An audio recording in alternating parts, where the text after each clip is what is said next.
Hello.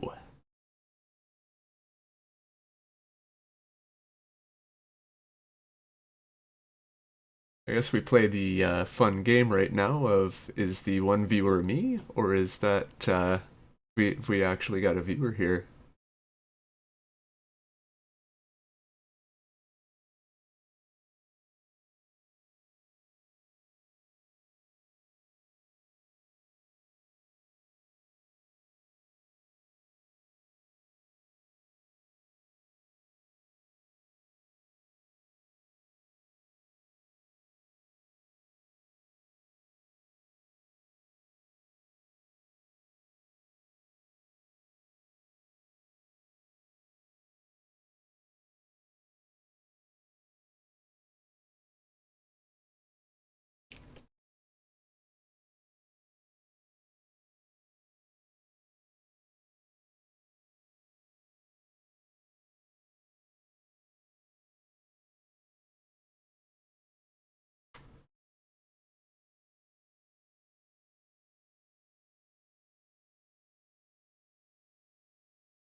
Oh heck, we have people. Good evening, everyone.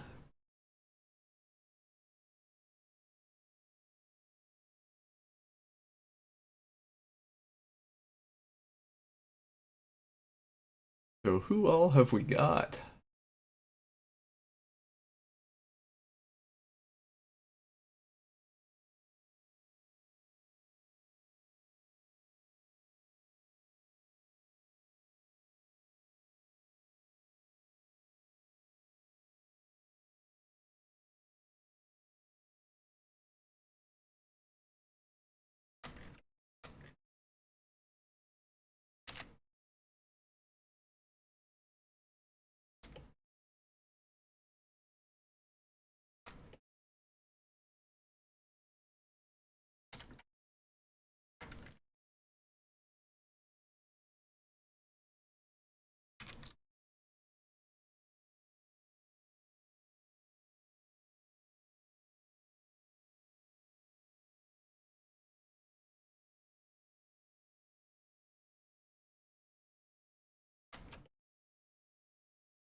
So a bit of a surprise for everyone.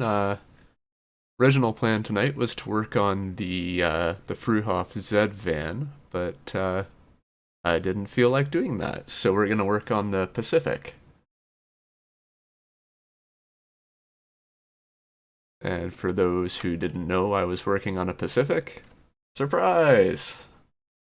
It's been on my bucket list for several years now, and I decided in January that I had enough reference material to actually get started on it. So here we are.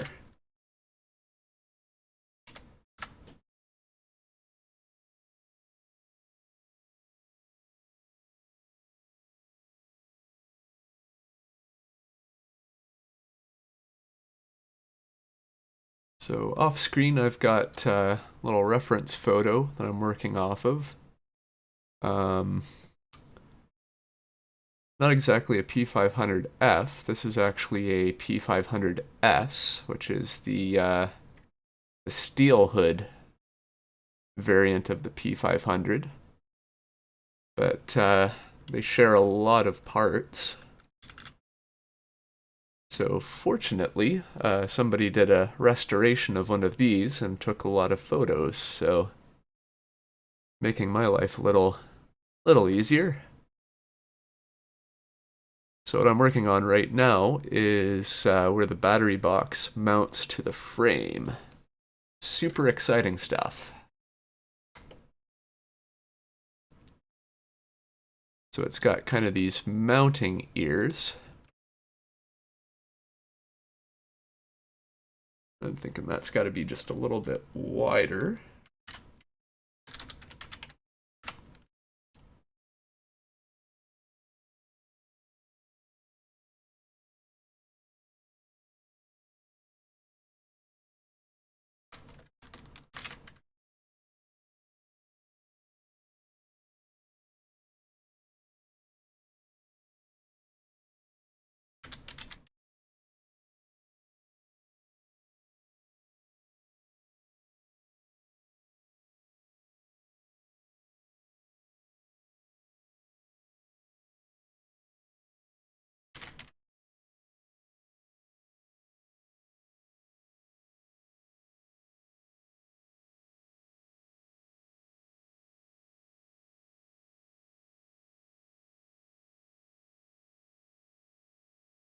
It should look something like that.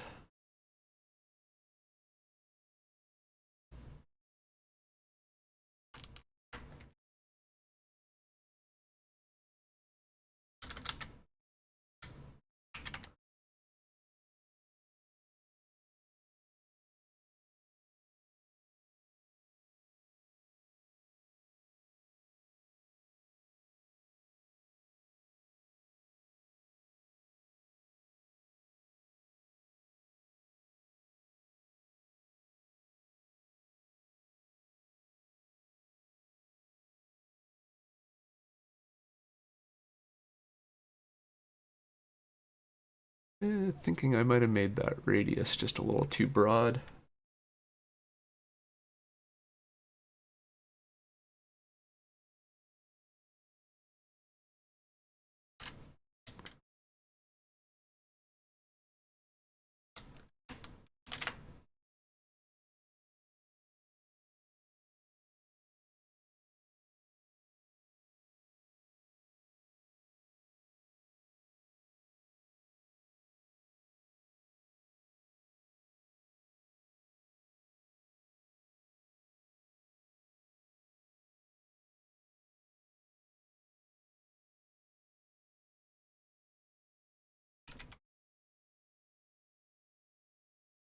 That's probably it there.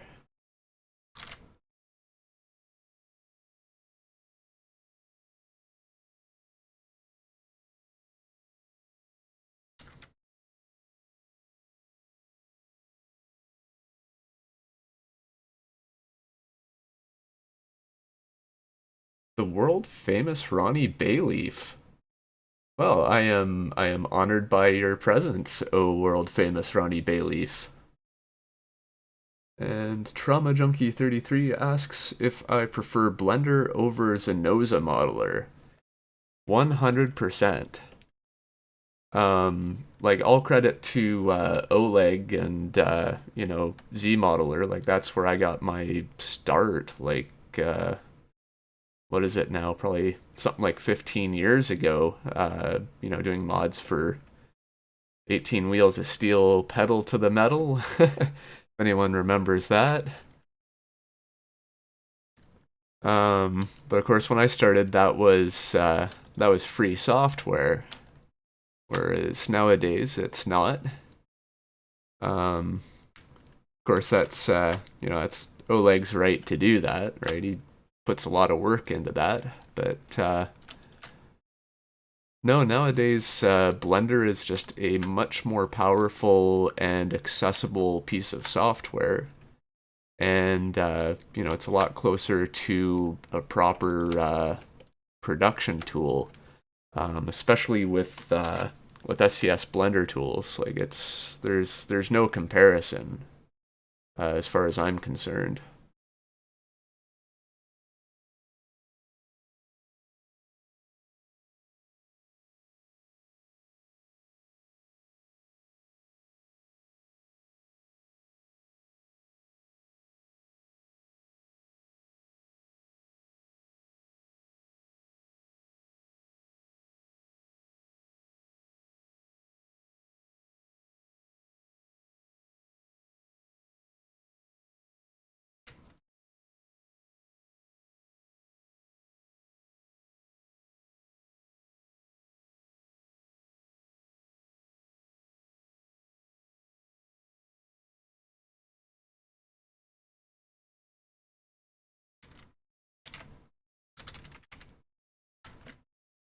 Let's move that up a little bit.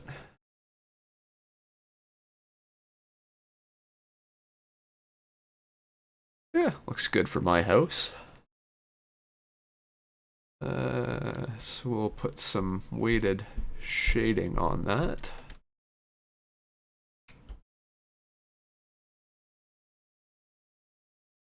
Give it a material, some base vertex colors.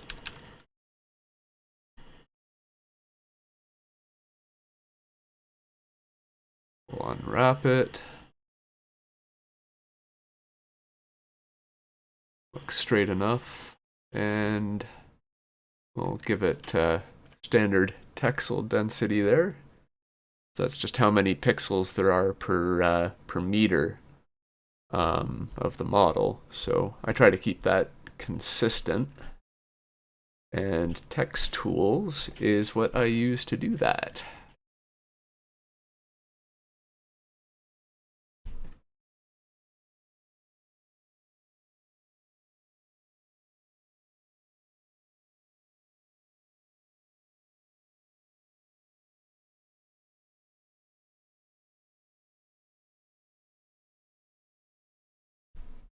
Hey, King Cadillac.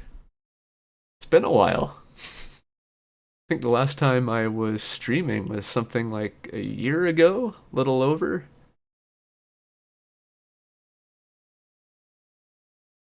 And of course, funny enough, at the time I thought, with world events being what they are, I'd have all sorts of time to do this. And then my old computer went and died.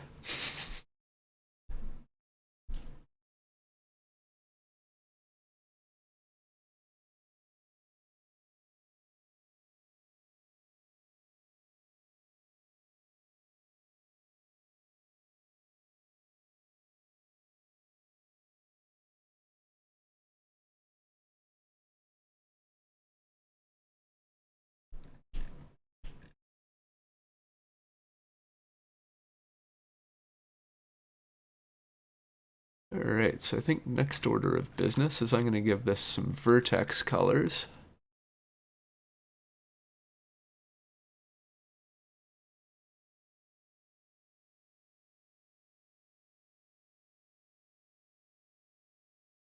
Because it's the cheapest form of ambient occlusion you'll ever get.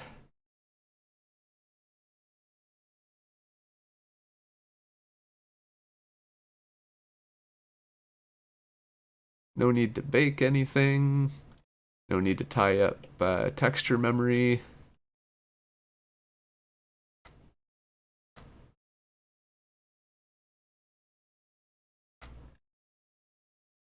And no matter what resolution people are playing at, it's always going to look smooth.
Of course, one thing with Vertex colors is you have to be kind of careful of your edge directions, or you can end up with some pretty wonky shading artifacts.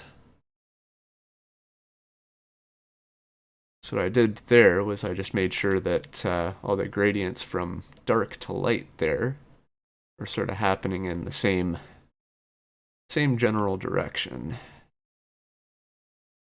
Not sure how well that shows up on stream, but does make a difference.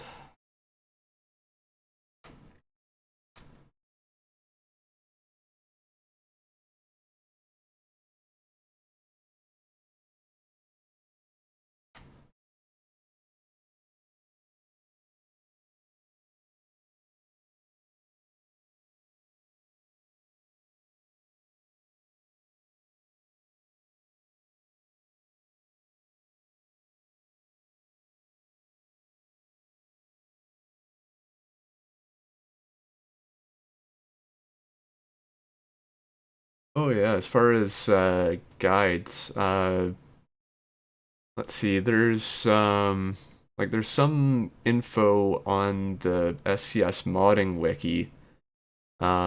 It's not necessarily great for beginners. I think most of the tutorials are for oh geez, before Blender 2.8, so may not be the most helpful. But as far as the general modeling and just workflow in general, like besides all the SCS specific stuff, like that's one of the things that's actually very strong about the Blender community is there's a lot of just general tutorials out there for modeling, texturing, just general workflow.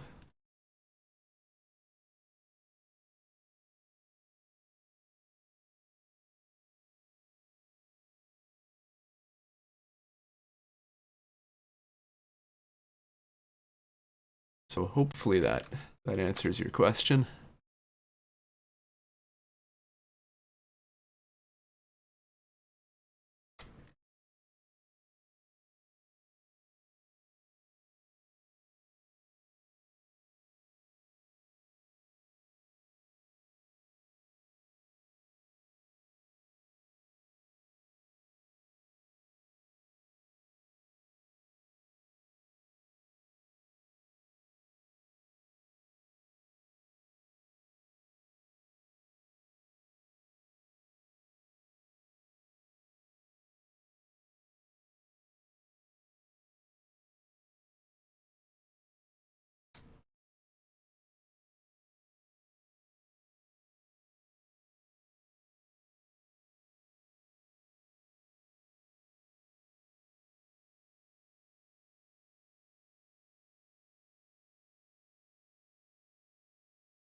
Ah, well, you're welcome.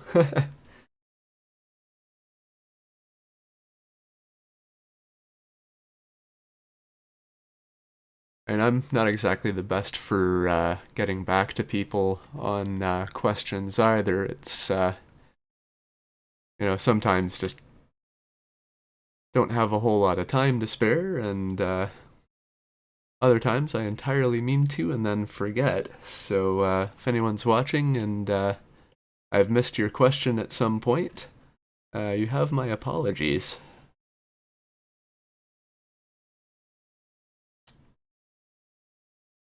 One thing that does help people's chances is the more specific and to the point you can make a question, usually the easier it is to respond. So, you know, if you've already taken a few steps, just mention what you've tried so far.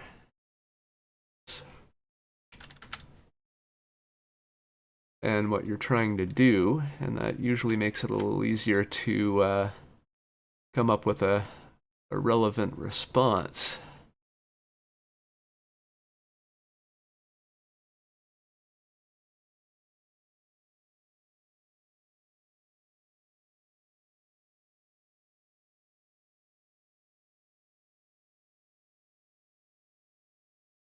Well, I will probably mess with the Vertex Paint a little more some other time, but I think that's good enough for the moment. It's got a little more depth to it. So what we're gonna do, always make sure everything in an SCS object has an edge split modifier. I just set it so that it's only edges I've marked sharp. And so if something's not supposed to be sharp, it will remain not sharp. And that way I'm not forgetting when I export things to split all those edges. And then we'll give that a mirror across Y.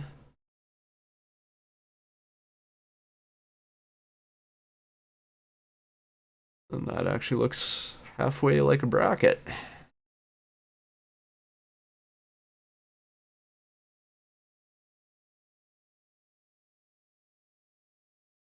Now I'm going to want to put some fasteners on that.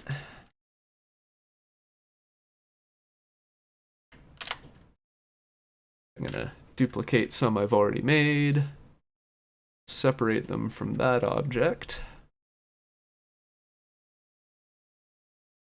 join them to this one.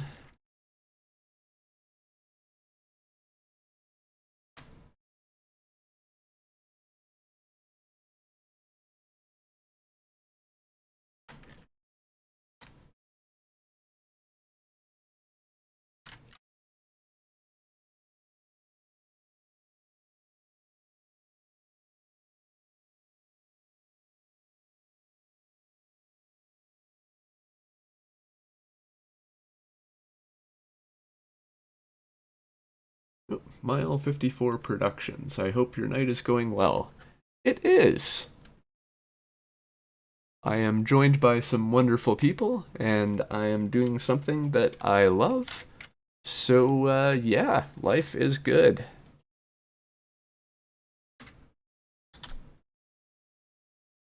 How often do I stream? Well, as I mentioned earlier, it's been approximately a year and a month, so not nearly as often as I intend to, but hopefully I can get a little more onto that. I know I started a new job in the fall last year and ended up basically working 6 days a week with no real clue when I would be off. So things have changed a little there. So I at least know when I've got a night off during the week. So I can actually start to plan things again.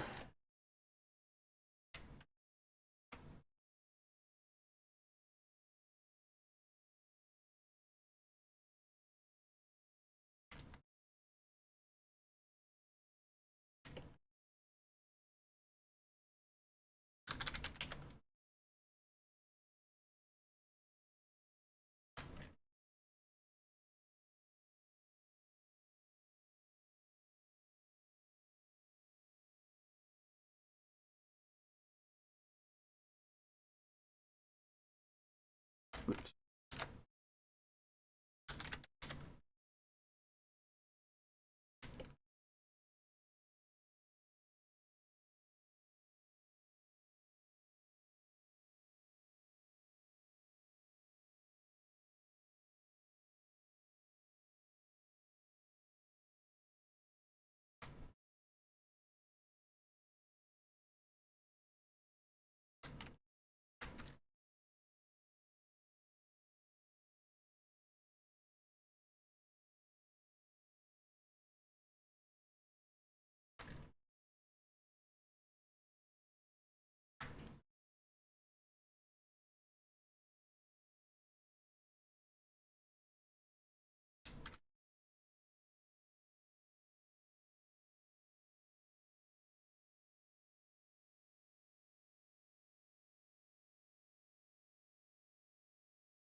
Yeah, so there's some quick and dirty detail there. So of course the washers are just literally two triangles. They're just a decal with some alpha blending and just a normal map. It's something SCS has started doing with a lot of their player vehicles as well. And yeah, it's a relatively low impact way to make some nice defined looking fasteners.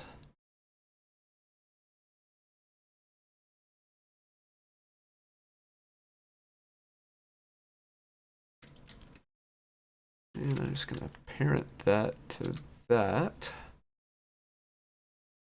Eventually I'll just join it in and then it'll transfer over to the one on the other chassis there.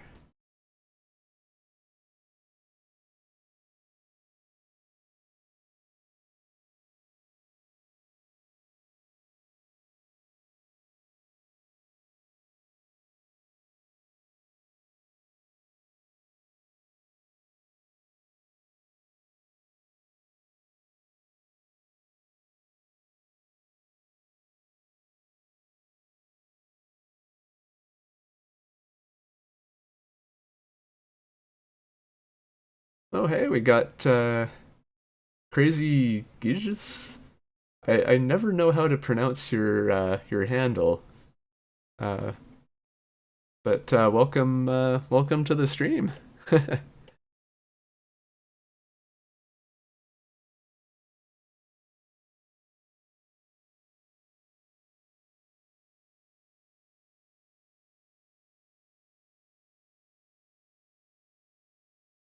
And apparently King Cadillac doesn't like that the driver is T-posing. I don't know. I thought that was the trendy thing with all of today's youthful meme lords. I mean, I thought I was being trendy with that. No, like I always have it's a Dutch name, very hard for non-natives to pronounce. Very well. But yeah, no, the driver, I just load him into the scene so that I can kind of position where the steering wheel is going to show up, and where the driver is going to load. So mostly I'm just looking for, is he centered where the steering wheel is supposed to be centered? Um, and then, I'll kind of make sure that, his butt's somewhere where the surface of the seat is supposed to be. And then you'll see I've got the camera locator for the interior, just sort of right at his eye level, and kind of where I expect the sort of focus of the eye to be, roughly thereabouts, a little further back. And that's usually a good starting point, I find, for interior positioning. Or at least that's how I did it for the Scott. So it's worked once. I'll find out, eventually for all the other trucks, which I coincidentally seem to have not done interiors for yet. Totally not intimidated to do those for lack of experience. Not in the slightest.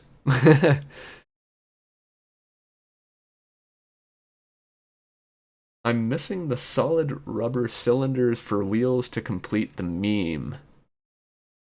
Oh, I've overdone things, have I? Shoot.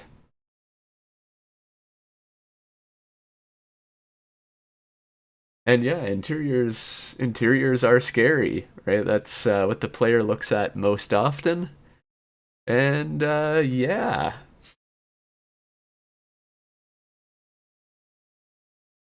Yeah, every time I'm playing with the Scott, I'll be looking around and of course I'm hyper aware of every little detail that's not quite right, or, things that look a little less than professional. Yeah. Good thing I don't have anxiety or anything. That would be terrible.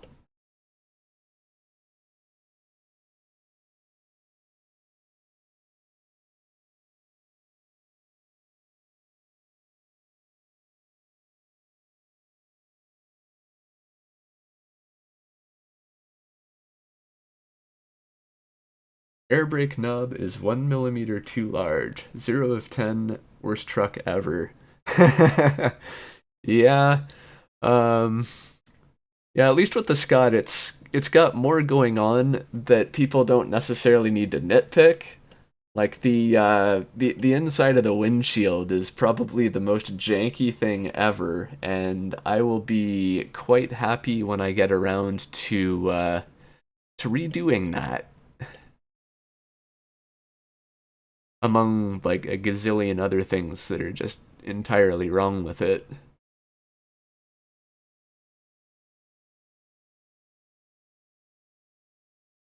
All right, so that's the battery box brackets, or at least all that I want to do on those for tonight. Actually, I guess while we're in here, we can probably dress up these cross members. So funny thing with the Pacific, for those who haven't been following this too closely, I think I've mentioned it a few times. But Pacific was actually owned by International Harvester at the time that they were producing these models. So, for those who are detail oriented and like their corn binders, you'll notice the cab is straight off of a Paystar 5070. Um, and there's a few other little details that should be familiar for anyone who's looked closely at a Paystar. So like the rear cab mount, that's 100% Paystar. They were using a variation of that like right into the late 2000s even, I think. This cross member, right out of a Paystar. So if I'm feeling particularly intrepid sometime later, I've got a pretty good basis for a few things. Um, and of course, I was just realizing, like an hour before I started this stream, I've done all these like rivet details on the cab here. Went to a great length to get them all in the right place and counted them up. And funny thing, International had a steel version of this cab at the time and an aluminum version of the cab at this time. So the Paystar used the steel cab. The Transstar used the aluminum cab. And do you want to know which version of the cab I ended up doing the rivets based on? The aluminum one, the Transstar one. So the steel cab actually has far fewer of these. So I guess I've got a basis for both at some point.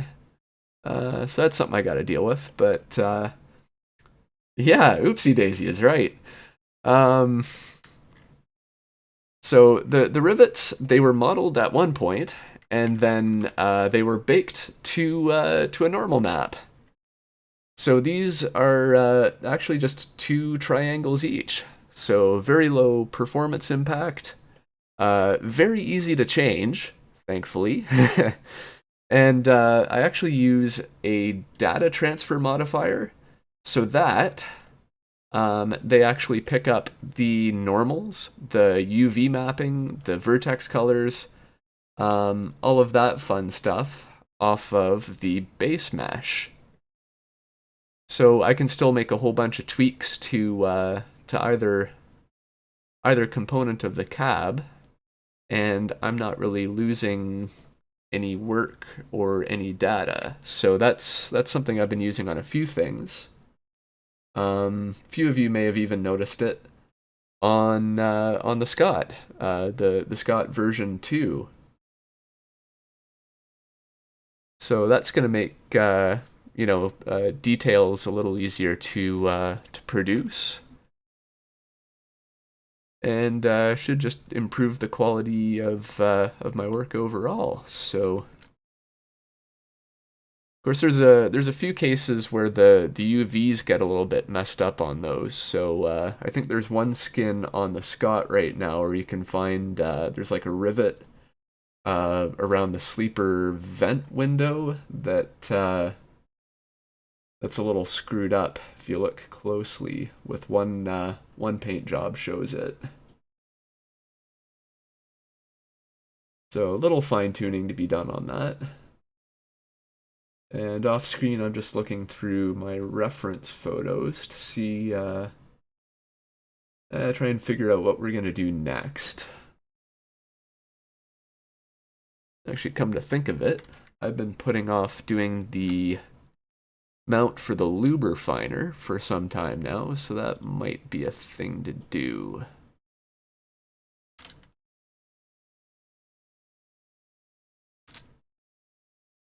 Because of course all the stuff you're hesitant to do because you don't quite have enough detail, you might as well do on camera so everyone sees you do it wrong.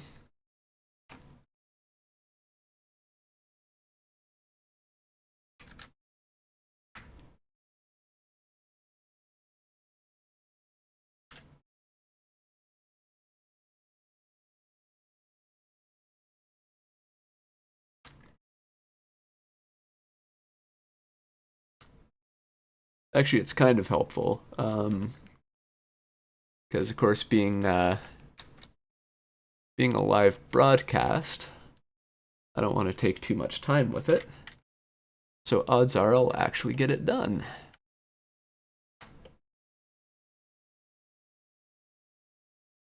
To some extent, anyways.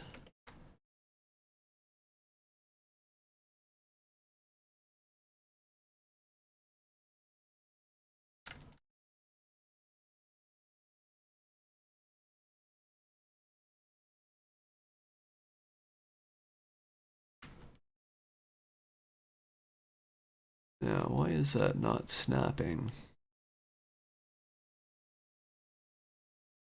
There we go.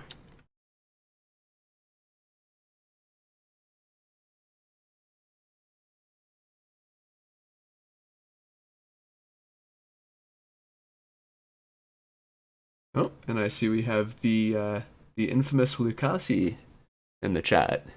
Welcome.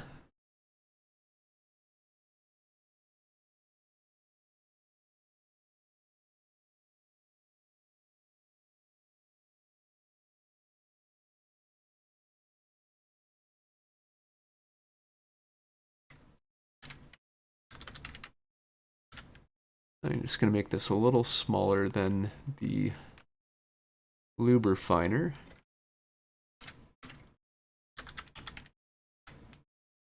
You know, just a 1/4 of an inch.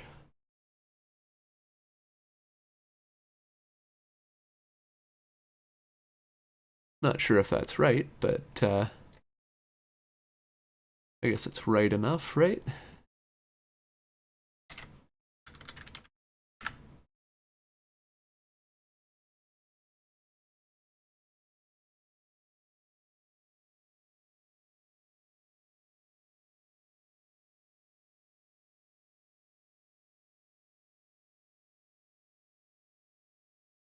Alright, so King Cadillac wants to know how hard it would be to transfer this over to SnowRunner.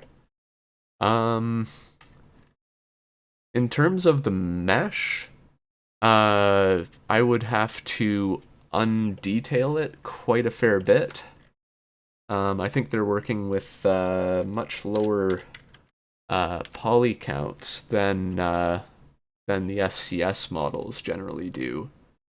So SnowRunner uses what is the engine? I think it uses Unreal or something like that.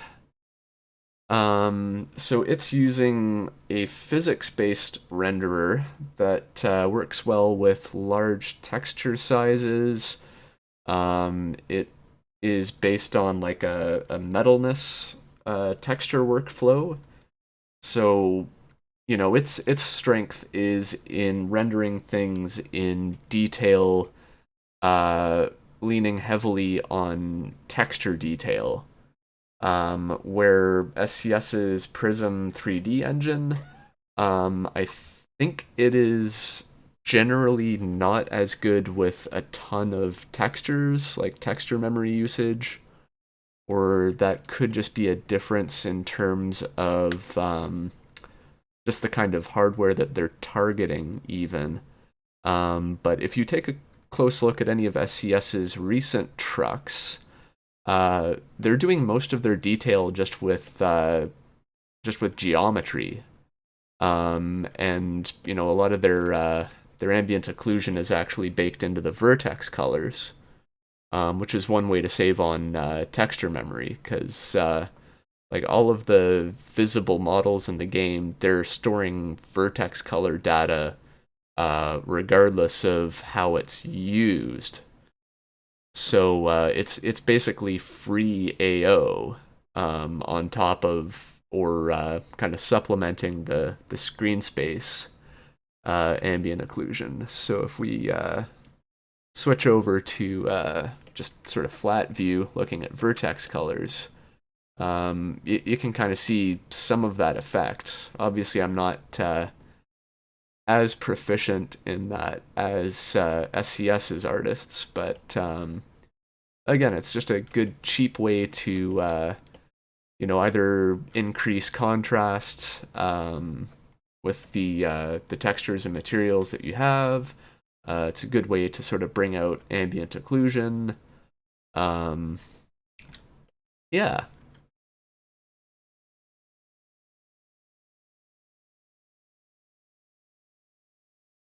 Right, so we were working on this bracket.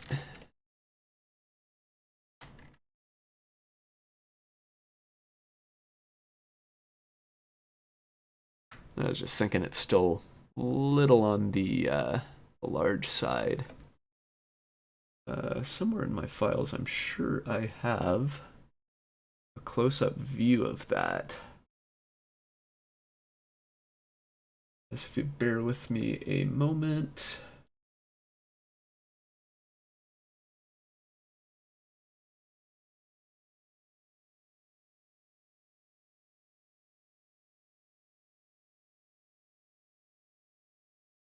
Maybe even be something I haven't saved yet.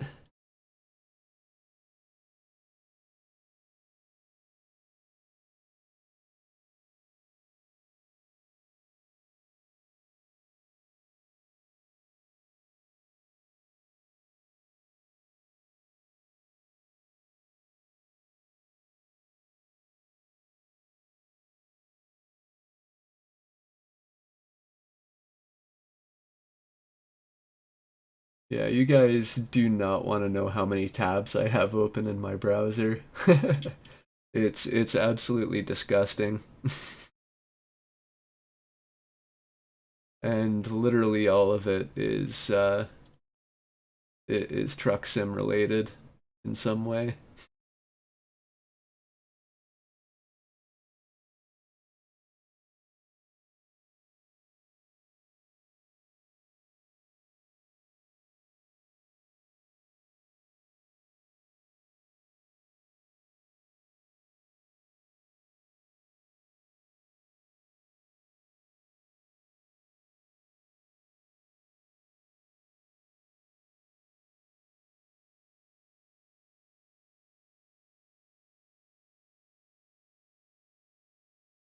Yeah, you would think I would be able to find this.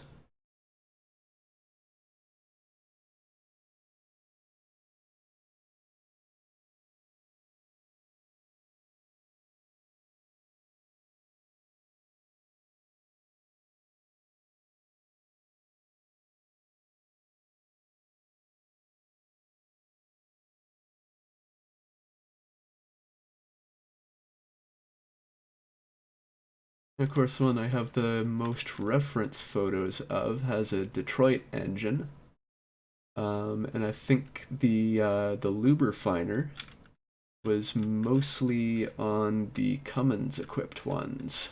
So good luck finding it. Um,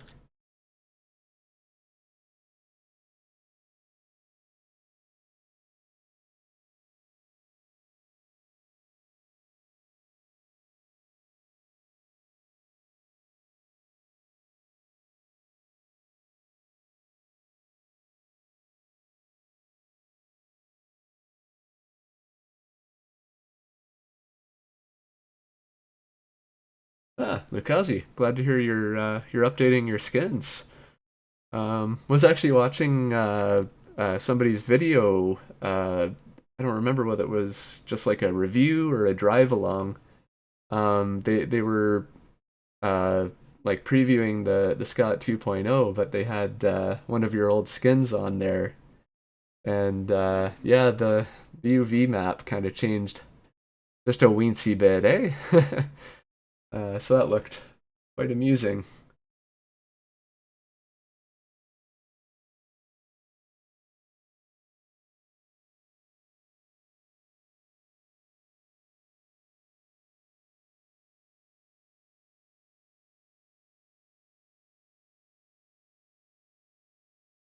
And I'm still looking for a good reference shot of that luber.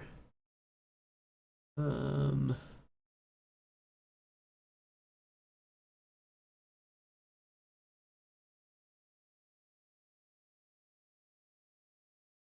Geez, how many of these things had Detroits?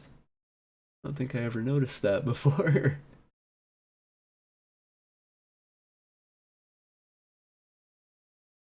Well, that's better than nothing.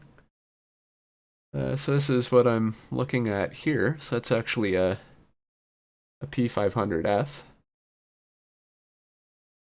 which I'm actually thinking that that has a Detroit, but it also has the luber.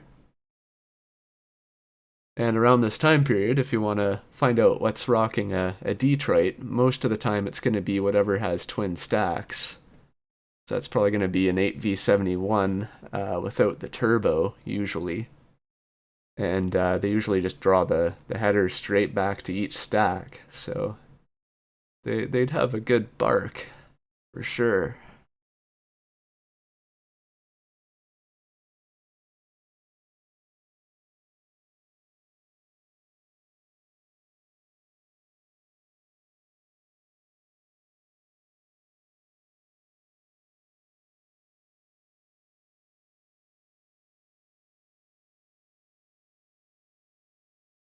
Oh, and we're joined by royalty. We've got the king himself, Jeff of Half Fast Gaming. Welcome, my friend.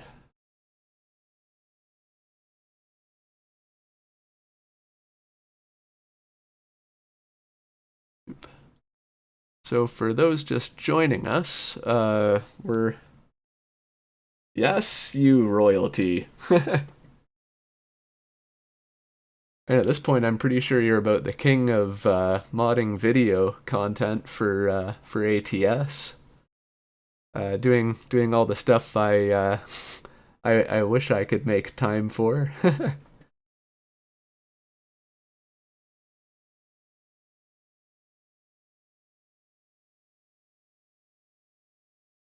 But yeah, for those just joining us, I'm in the middle of sloppily making a bracket for the luber on this Pacific.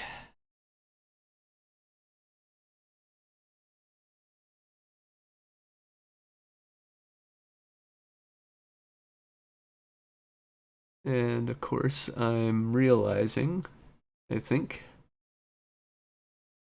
that my vent window may be a little, or not vent window, my ventilator might be just a little high on this cab.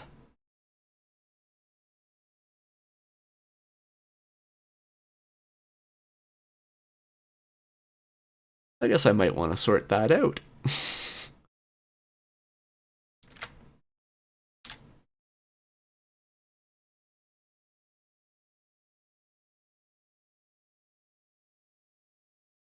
What I'm going to do, I'm going to see if I can find that photo in my files here. Uh,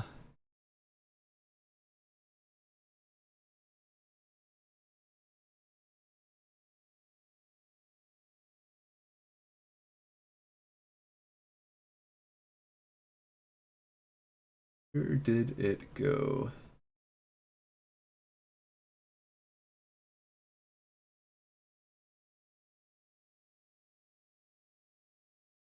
There it is. We're gonna try and just drag this in here as a reference image. Whoops.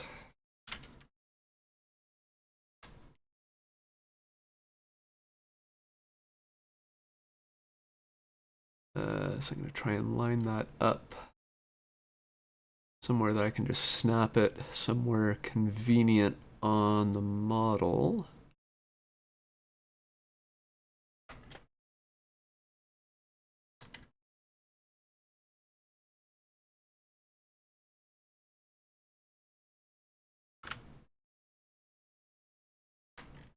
Try and see what I'm doing here.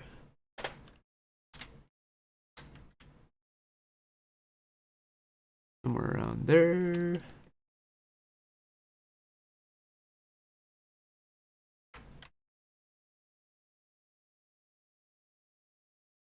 I'll just kind of try and scale that up.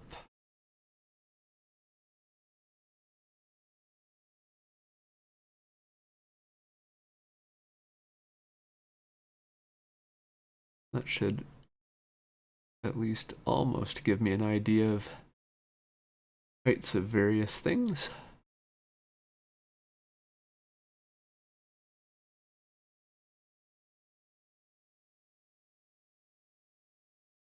Hide that for now.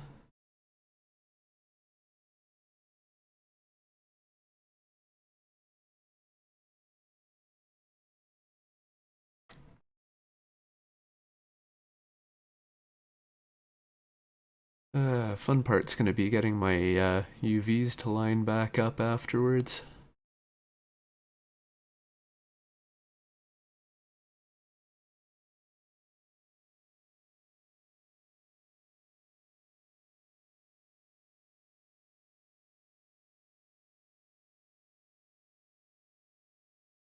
Oh well, the fun part of modding is breaking things and then fixing them again.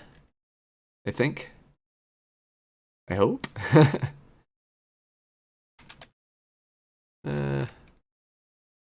Still not sure I have that lined up quite where I want.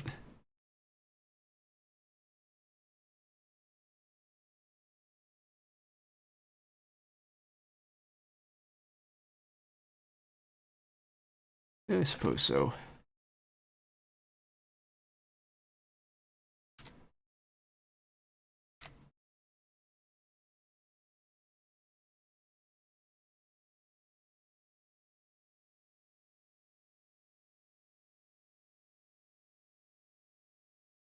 You know what? That's probably already actually at the right height at the top, just not at the bottom. There we go. I guess it was just a little taller.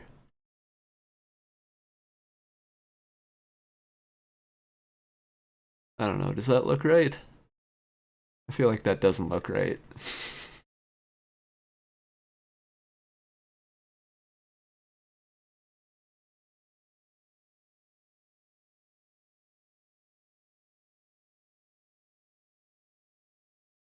I guess that looks right.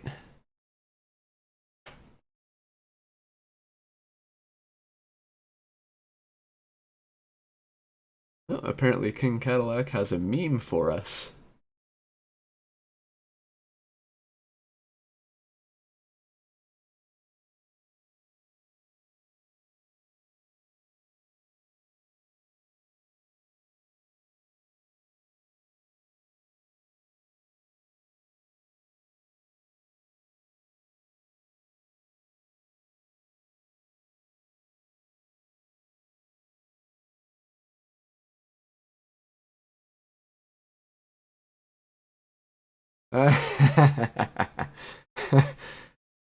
Yeah, sounds about right.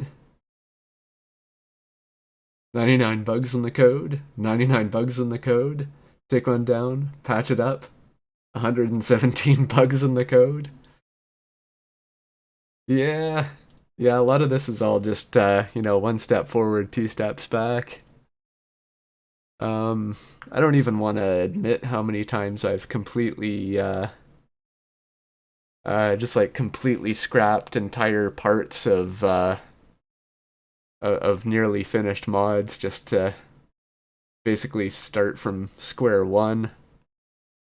Like the GMC General, I think that cab I've oh,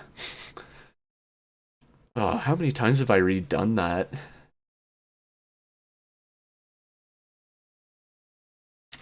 Like the whole thing was probably about at least 5 times. I basically just scrapped everything I had and started fresh. Like the Scott V2, like that, more or less that's, that was almost a complete scrap and redo job. At least the exterior. The interior, there's still quite a few holdouts from the initial release.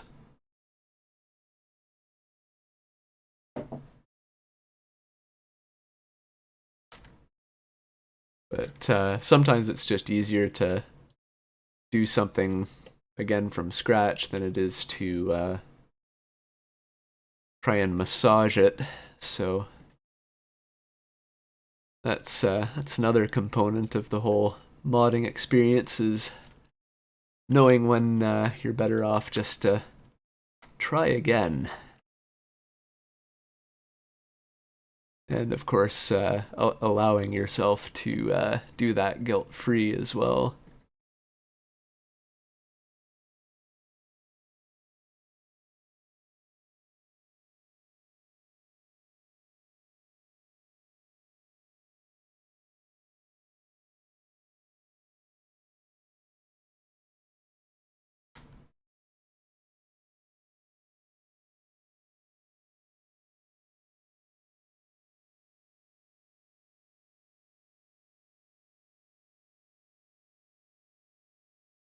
King Cadillac saying I have a gazillion times more patience than he does.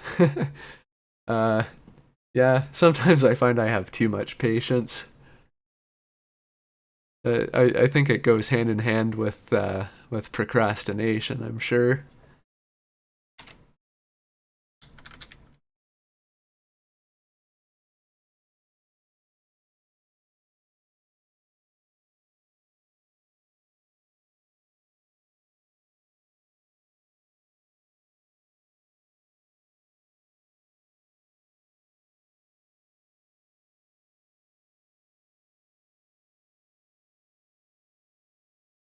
Let's see.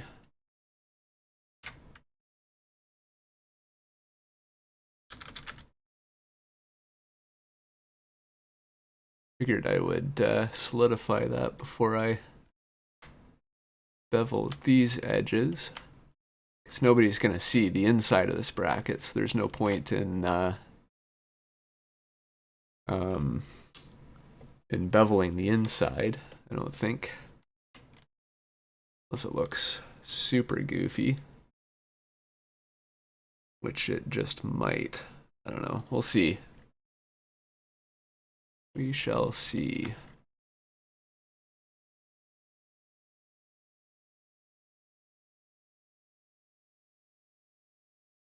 See what I get away with here.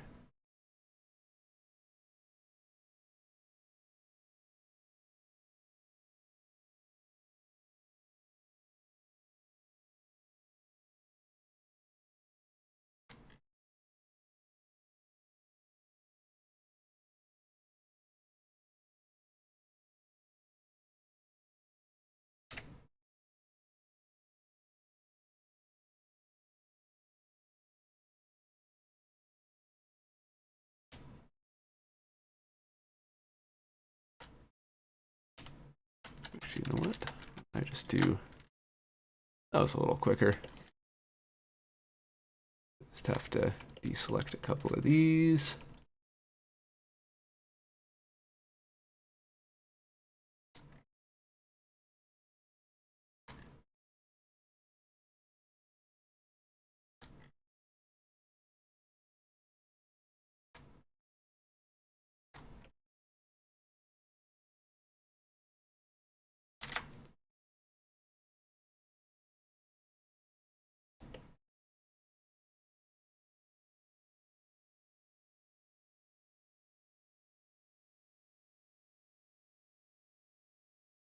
Nope, the inside of the bracket wasn't modeled and textured.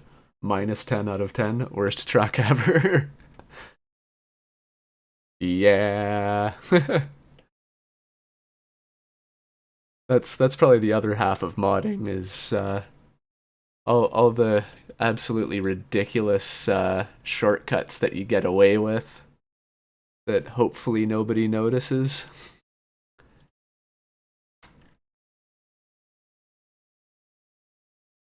He says putting this all on a live stream to be recorded. It's fine. This is fine.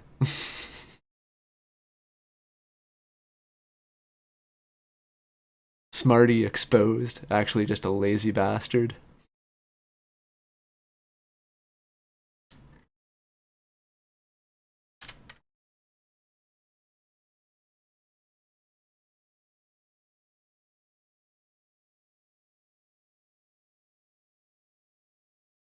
Oh, hashtag cancel Smarty. Ah, you only think it's that easy.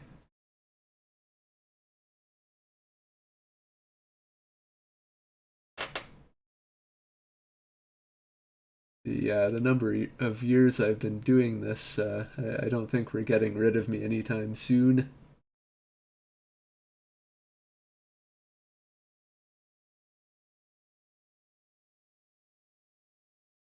Oh shoot, why didn't I start with this reference image? That's what we want. All bracket, no lubrifiner. Can actually see what I'm looking at now.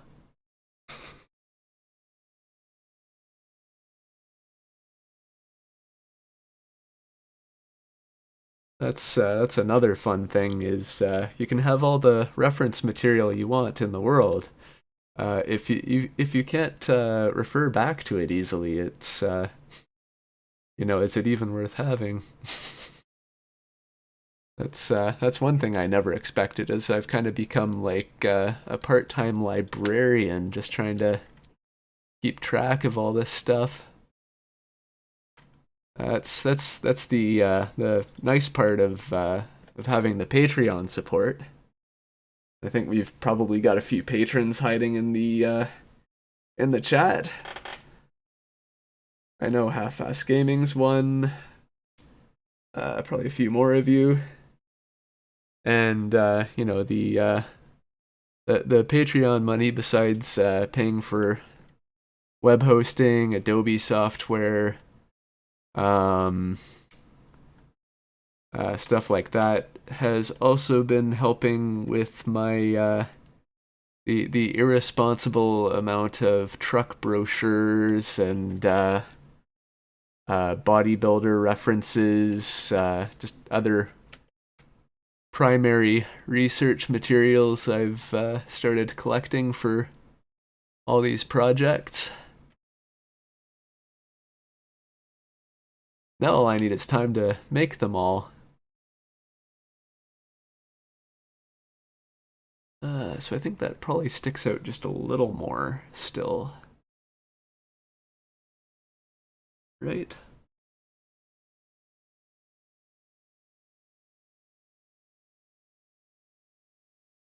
Yes, zoom into all the grainy little pixels here. Show me your secrets, JPEG. I think that sticks out just a little more.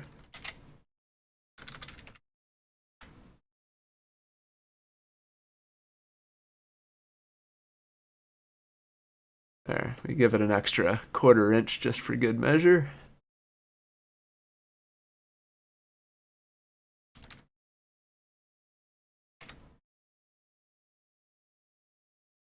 Give it some proper shading.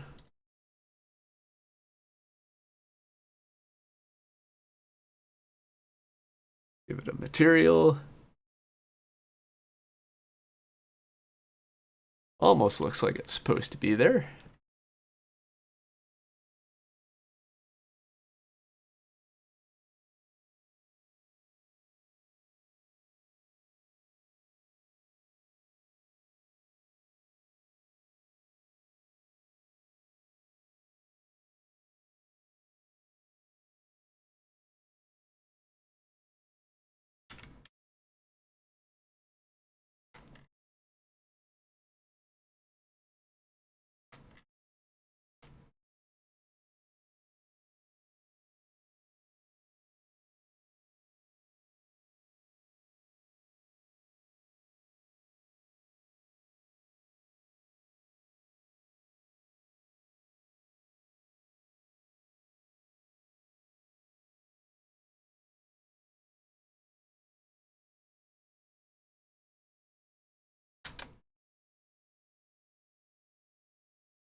some Friday night entertainment for you guys. Some people watch paint dry. You're watching Vertex Paint dry. I don't know. Is that something?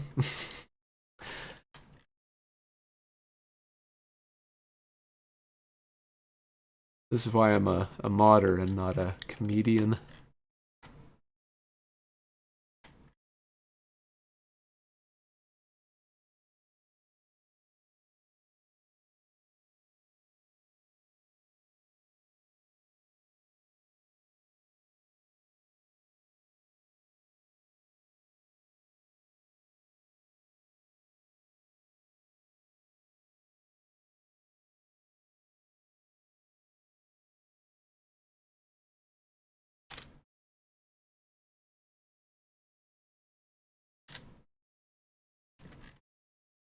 There, that stands out a little better.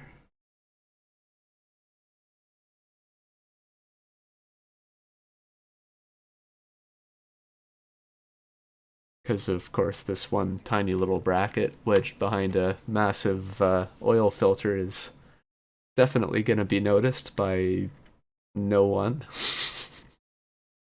It's alright, it'll be our secret, guys. It's I know, you know.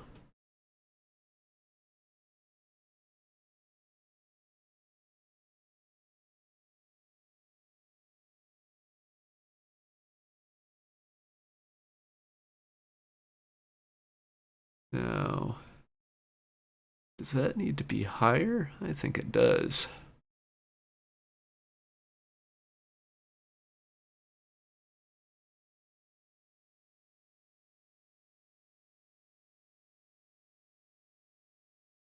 King Cadillac says, a small part of me wants to see someone release a truck with parts just massively reshaped and mismatched. I feel like I've... Okay, that's kind of a different extreme, but I'm sure there's something that almost fits that description somewhere on one of those mod sites.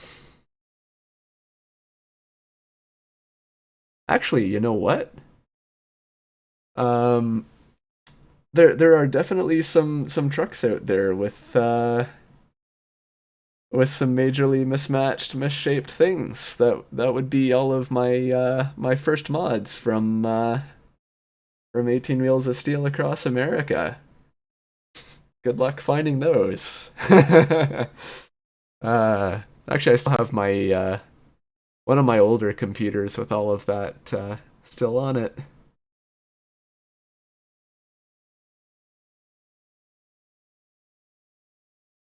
Oh heck, there's a blast from the past. Someone who remembers me from the truck pull forum. I stop in there every now and again just to see how much nothing has been posted.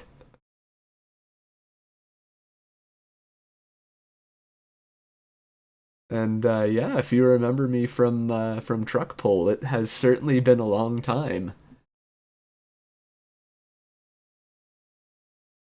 A longer time still would be if anyone still remembers Truck Sim Skins. I think that was Chris One that ran that forum.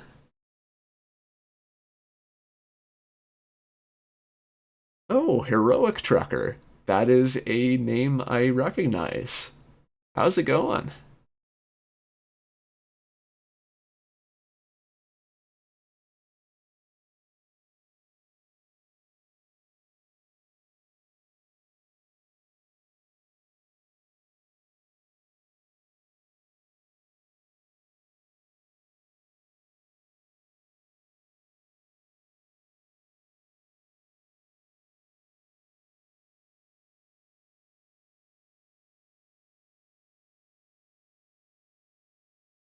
We're just gonna stretch this guy up a little bit.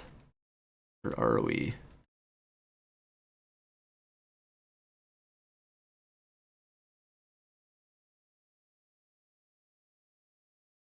It doesn't need stretching. That was just a little bit sitting a little low.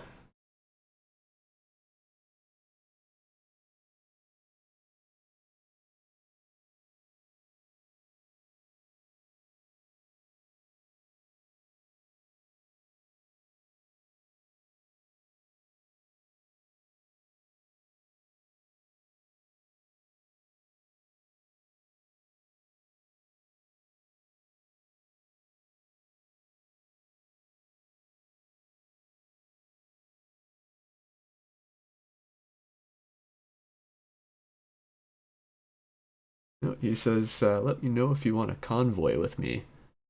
Uh, well, I don't do Truckers MP. Um, I try to keep my game install relatively clean, because I do some beta testing for the game. But I think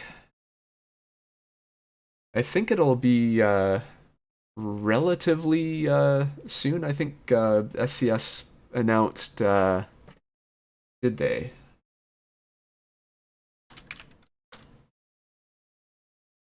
Where I want to be 100% sure I didn't just like dream this.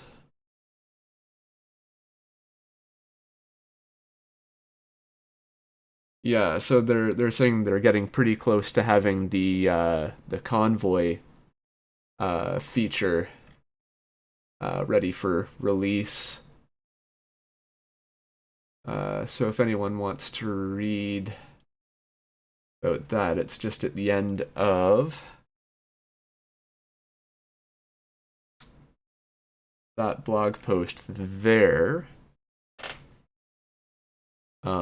Also, apparently ETS2 is part of the Humble Heal COVID-19 bundle. So, if anyone doesn't have ETS2 yet, probably not a bad time to pick that up.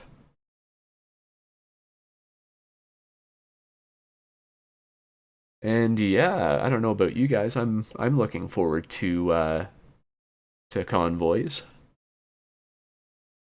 Should be a neat addition. I know a lot of people have been looking forward to that.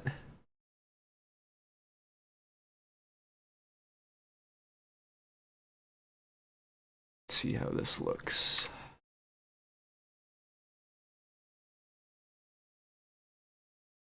Yeah, I can probably live with that.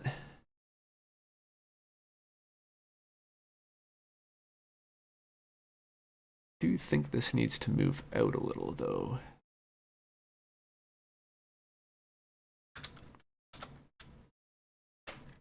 We'll bump that out half an inch.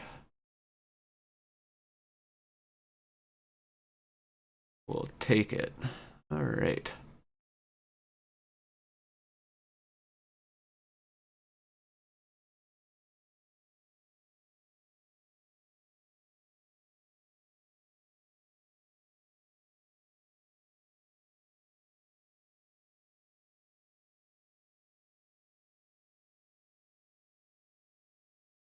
Oh, and if you would like to see cab over trucks come to ATS as a DLC in the future, that might be a stretch. I'm not sure SCS is too interested in doing older trucks, unfortunately. Uh, I know there's quite a lot of us out there who would love to see that, myself included. But I don't know. I feel like their focus is largely on late model trucks, which is fine. That's probably a lot easier to license. Um, and you know what? That leaves me more opportunities to make stuff myself, which honestly I prefer.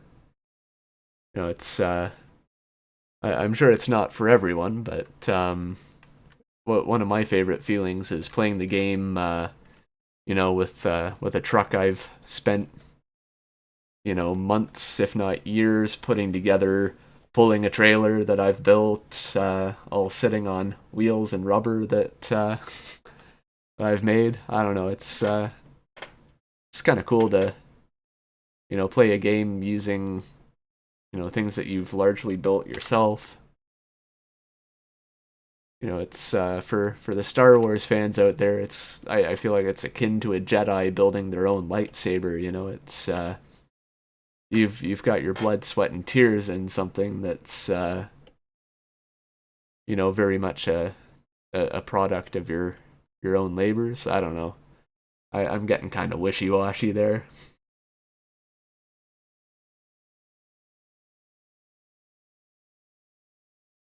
But yeah, speaking of cab overs, I'm just gonna save this.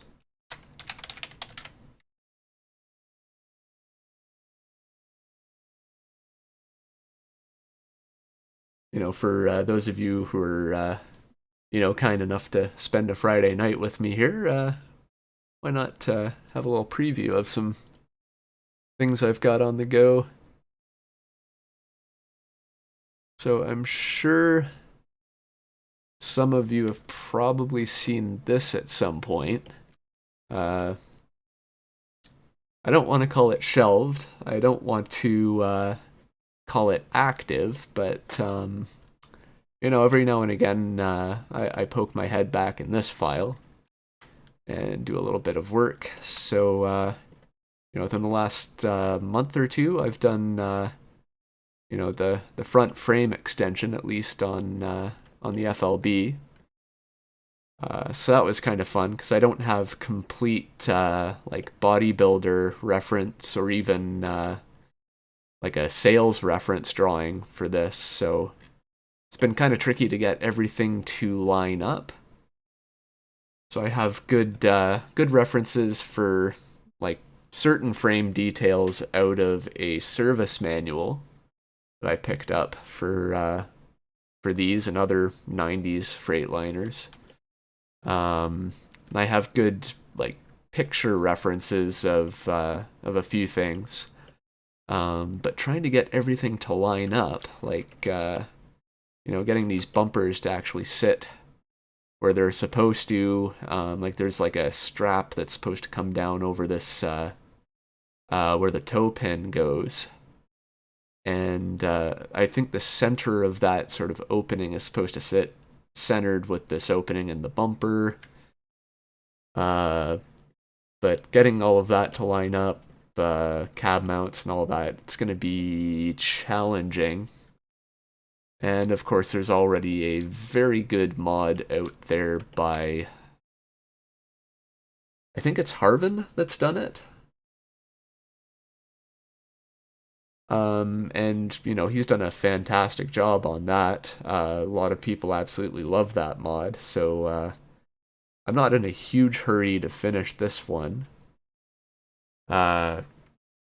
Because you know it's probably going to be hard for people to switch over, or I don't know, just kind of feel like I'd be stepping on some toes there. So it is one of my favorite trucks, though, so that's not going away. Um, what else we got?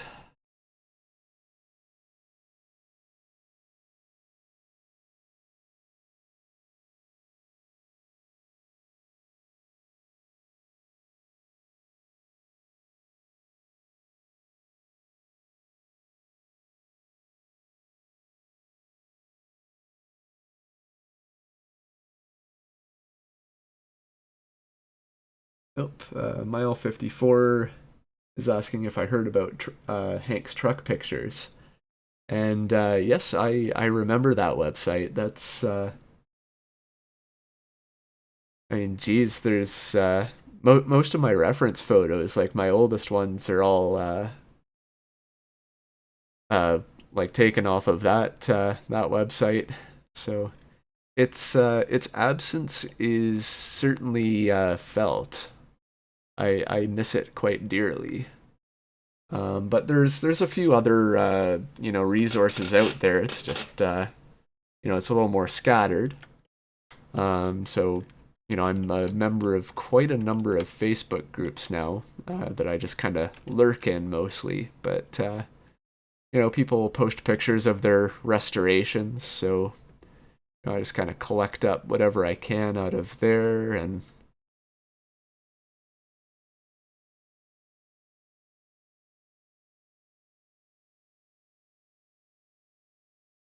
is that a cast model? I'm not sure. I'm not sure what you mean, Chris.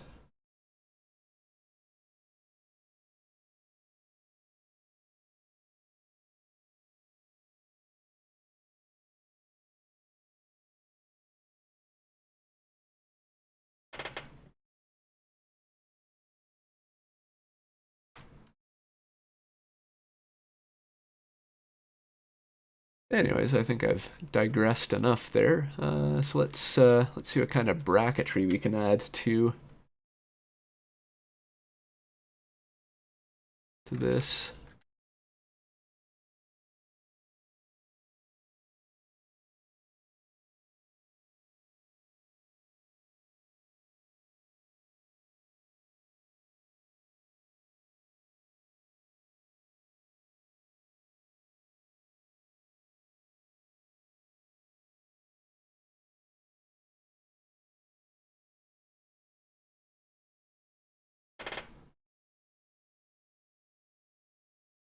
The cast model from the old Freightliner. Um, Still not sure what you mean. Like the model I was showing there, the Freightliner, that's an original that I started back in, I want to say 2009-ish. It was right around the time I started university, so ancient history. um,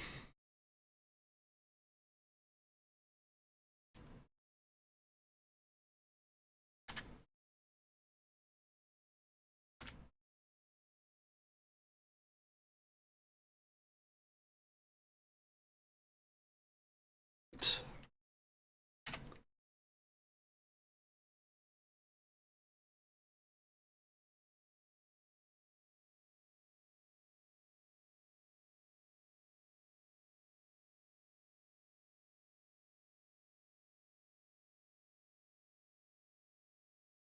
All right, so looks like that's a little more than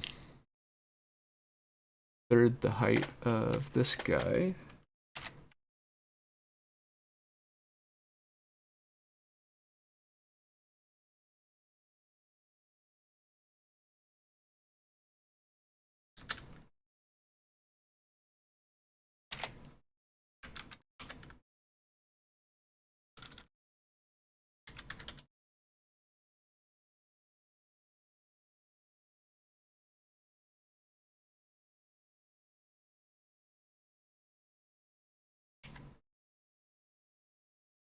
And we'll see how that looks. We'll mirror that over Z. We'll just kind of eyeball it from there.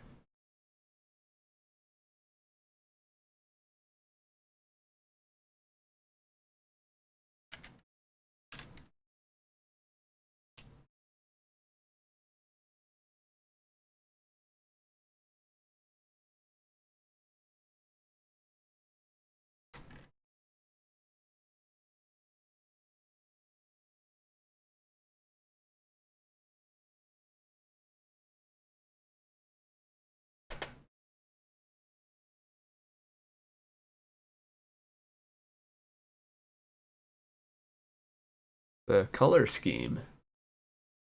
Oh, what, the red?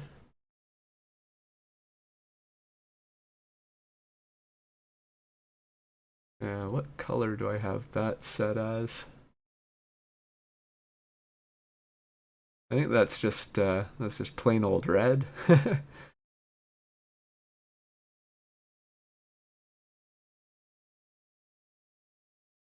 So in like RGB in here, it's just 0.500 if anyone's so interested.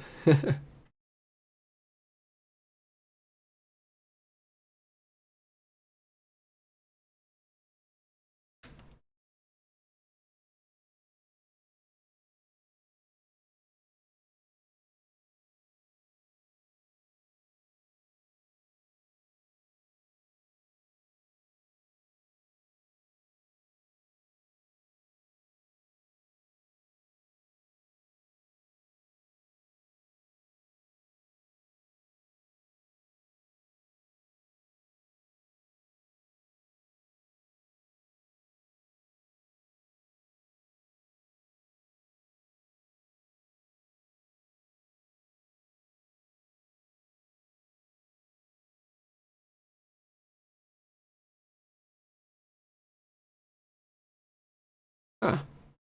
What do you know? Remember how I was saying, it's hard keeping track of all the reference material? I've been sitting on dimension drawings of exactly what I want to model for over a year. Okay, that's helpful.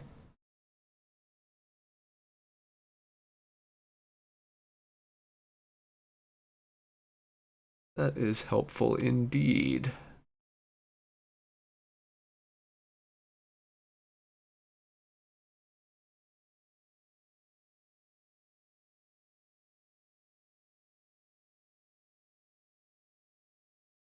Well, we're gonna make use of that. Do do do do do do do.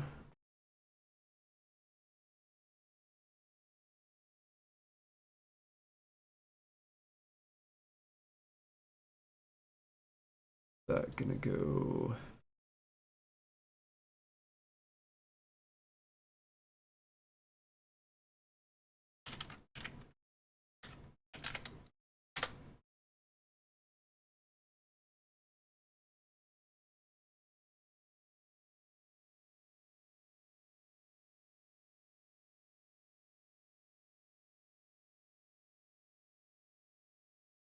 Yeah, that is handy indeed. Guess I still want that open, don't I? It's got actual dimensions on there.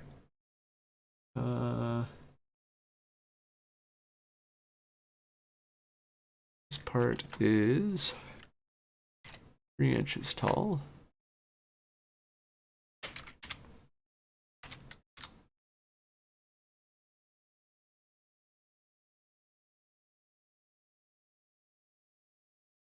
That part is the 5 and 11/16.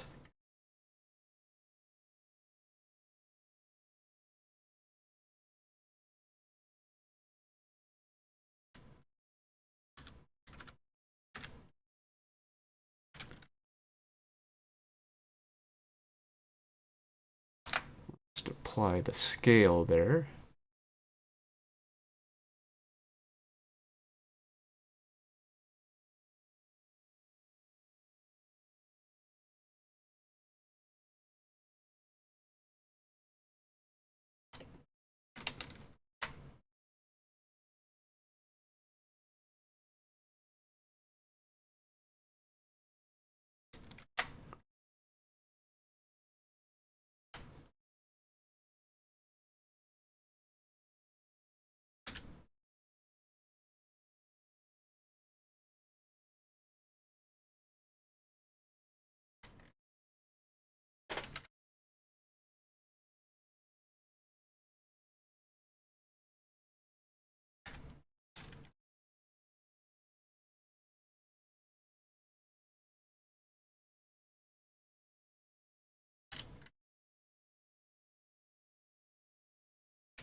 That's just a little easier.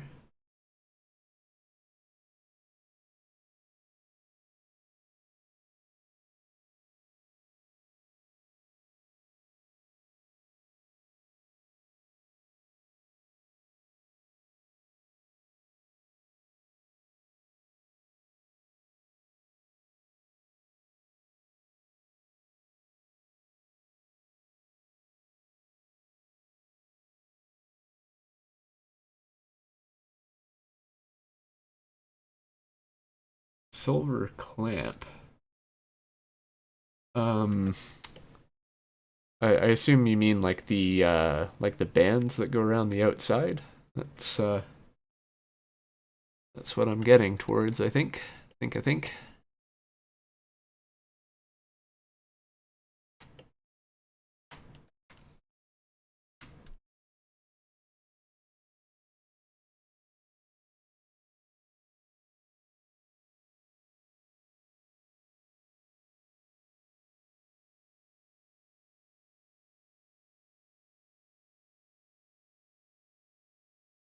see, that's not looking deep enough.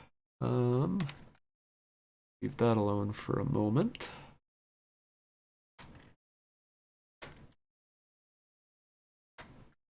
Move that over there. And this 5.5 inches. Yeah, that's a little more breathing room, isn't it?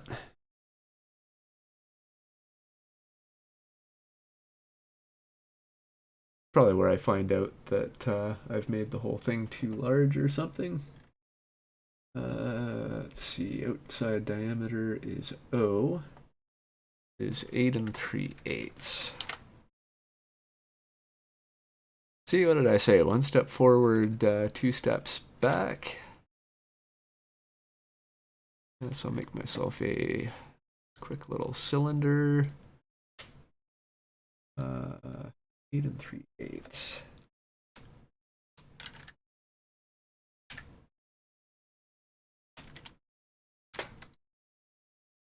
And I want that to be a radius, so that's over 2.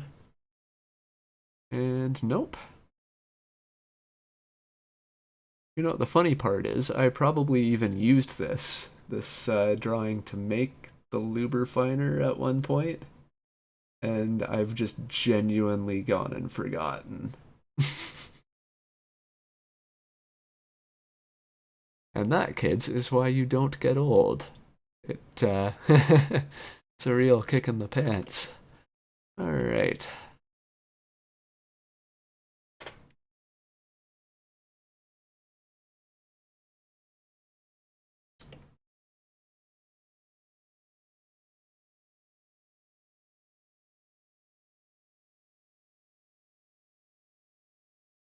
And there's some things I'm not going to do exact here, because I do actually want to finish this at some point. But I think that looks alright. Maybe squeeze it in a little tighter. There we be.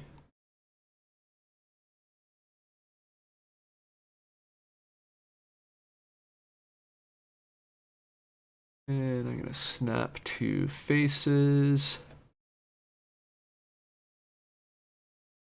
Extrude along X. And that's not quite how I wanted that to work, so...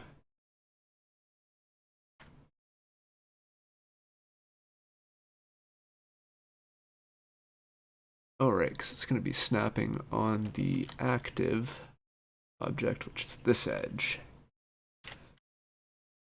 There we go.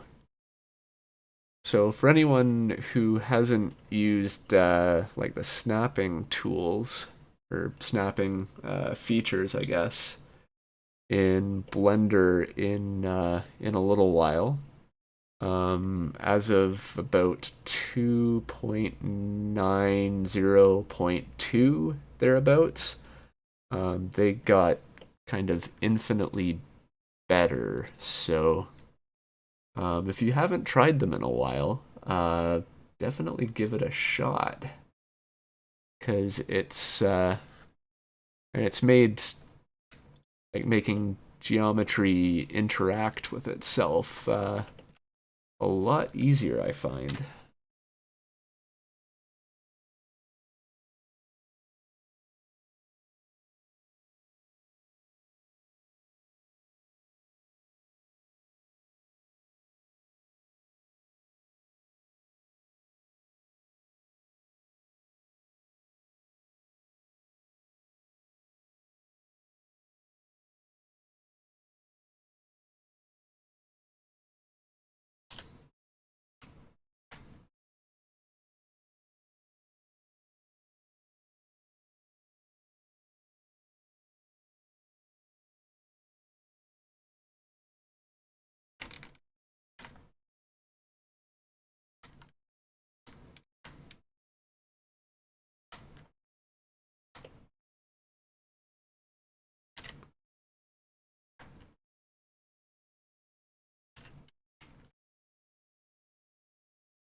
So the width of those ears overall is D, which is 10.5 inches.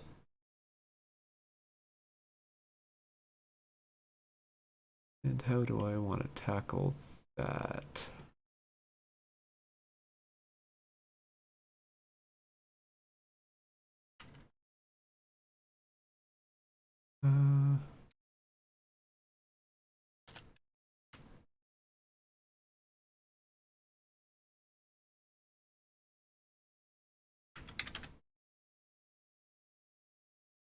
Alright, so that goes out there.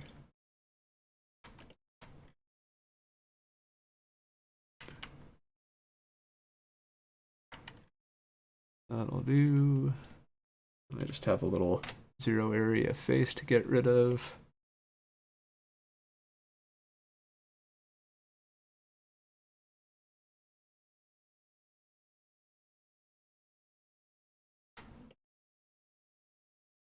Then these guys just have to move over a little bit.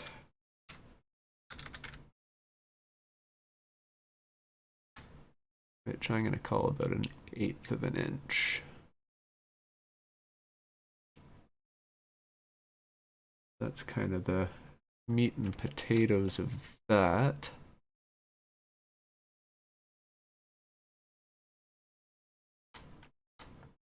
And for sure, I'm going to bevel these edges because they're really visible. And that should help set them off from that little cab bracket there.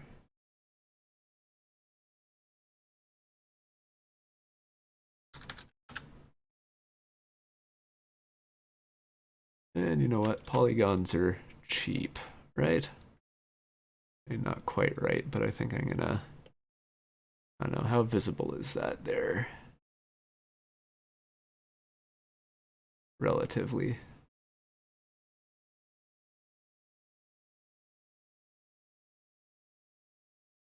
Yeah, I guess we'll do that too.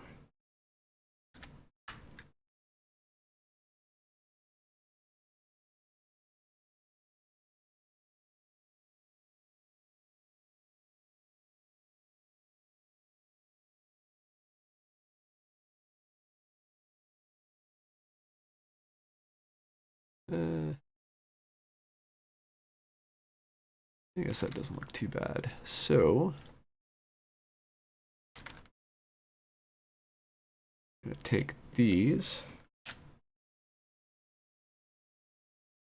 and just kind of shrink them outwards, if that makes sense.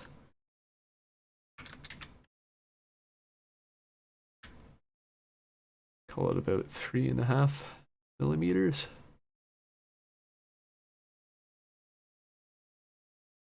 Oop. Also this one. Right, right.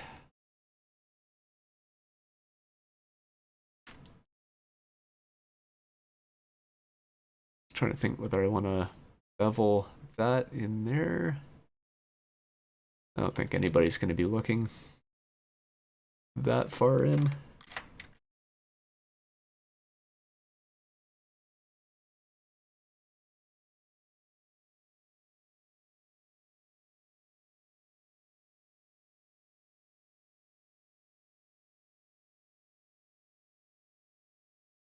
And before I forget,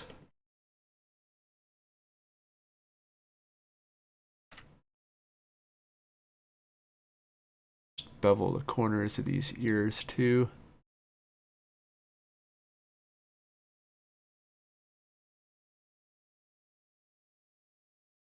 About that much, I think.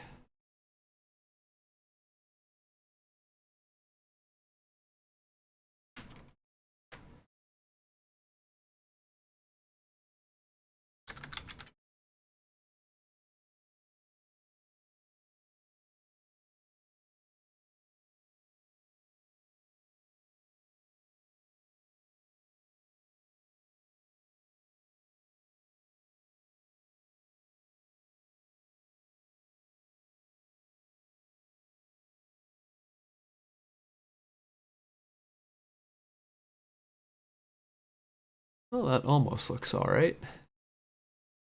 A couple little things that kind of shrunk in on me here. So,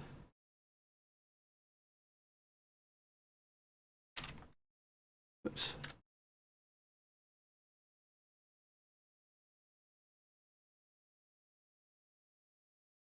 All right, I'm going in Y, not X.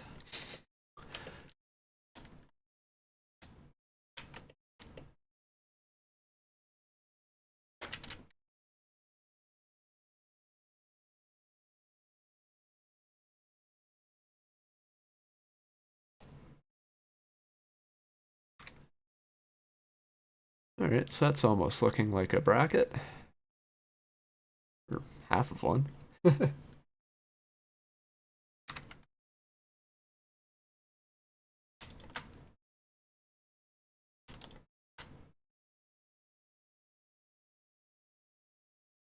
And of course, if anyone has any technical questions, like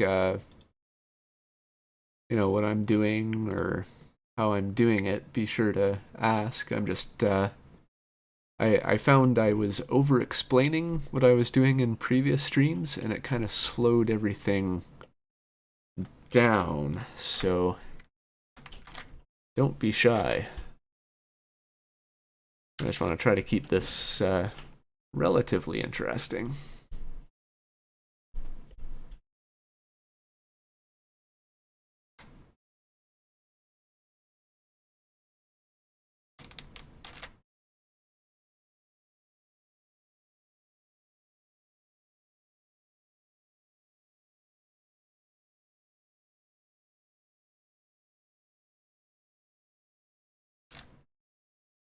There. That doesn't look half bad. It looks all bad. Haha.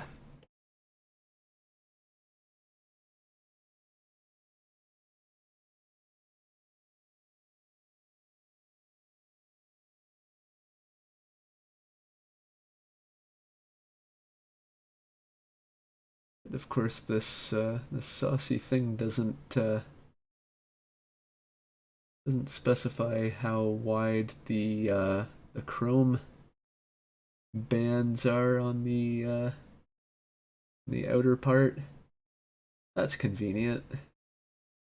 I'm not sure I want to drag the whole image in there to do this or not.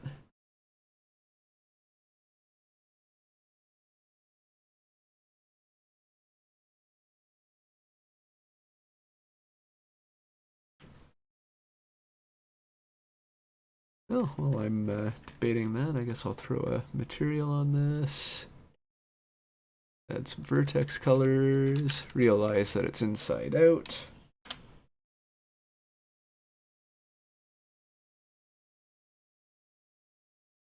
Recalculate it the right way.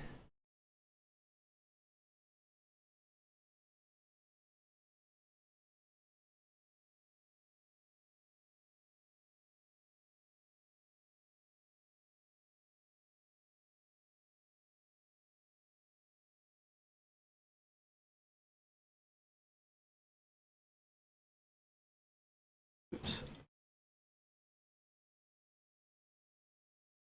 Grab ourselves a little shell. Separate it. Join it to that.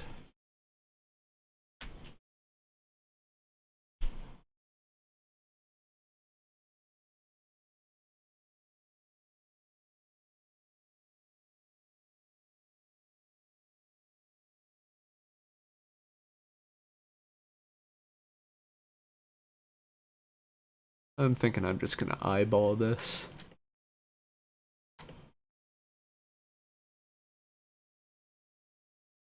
I feel like this is one of those things where if somebody's getting to the point where they're measuring how accurate this is, that's more of a them problem than a me problem. I hope.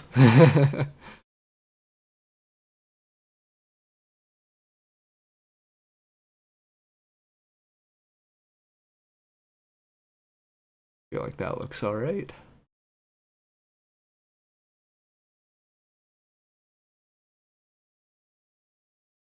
And maybe a little shorter. So if I'm in the right window.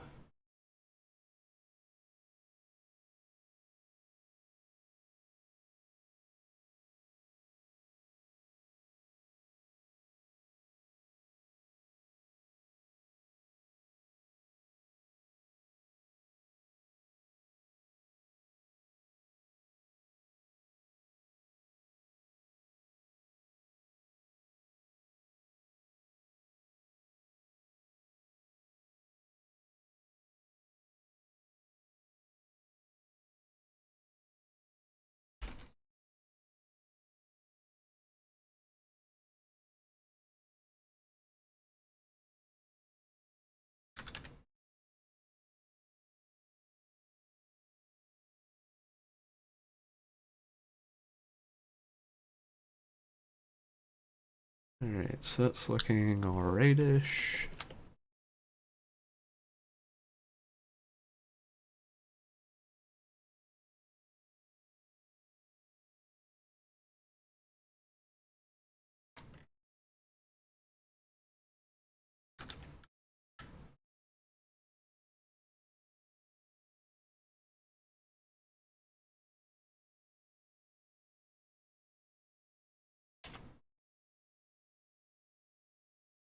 Da, da, da, da, da, da.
Should be something like that.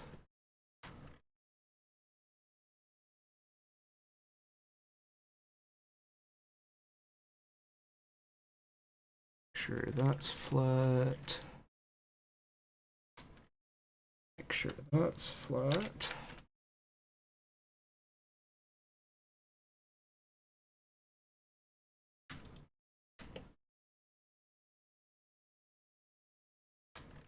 And we'll see what we can't do about making this look all right.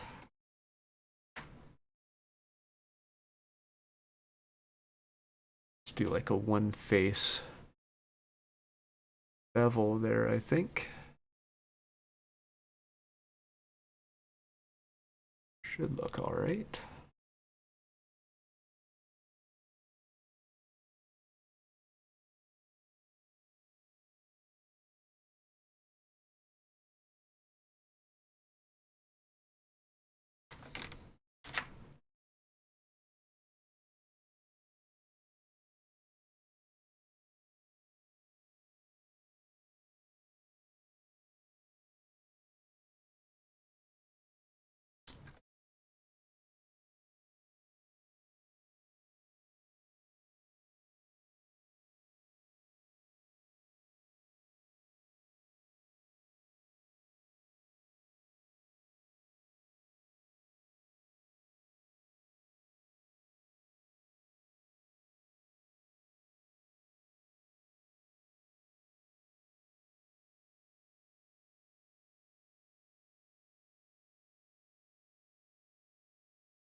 And we'll just see how that's shading. I'm thinking that looks just a little too sharp on this face here. Like it's not wide enough.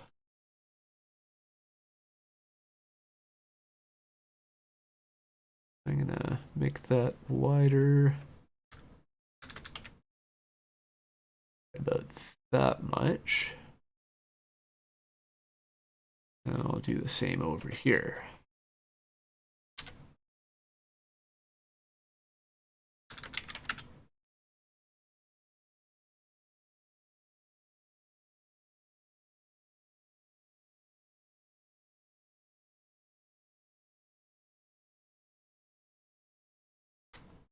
And we'll make sure that that's weighted strong. The tab looks a little flatter.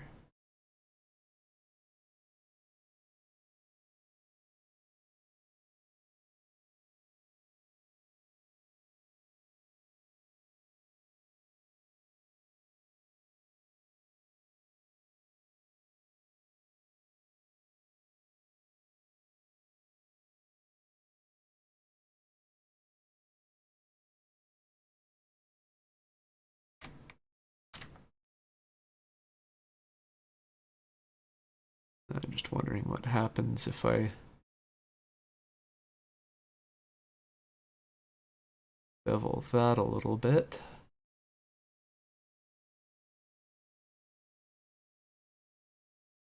I'll just collapse these vertices back to that. I don't want to make this an absolute poly bomb, so if I can get the ridge on this ring look fine with just 3 face loops, and then just give it a little better silhouette where it joins this ear. Oops, I want to merge those. See how that looks. So that's shading a little better.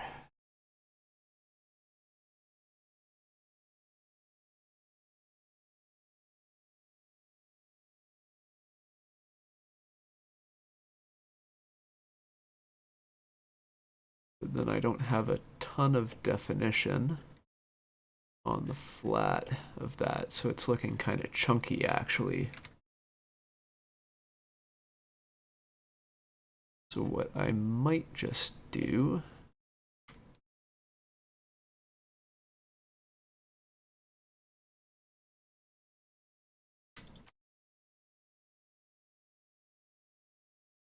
So I'll see about scaling that down. So the feature itself is actually going to end up being smaller than it really is.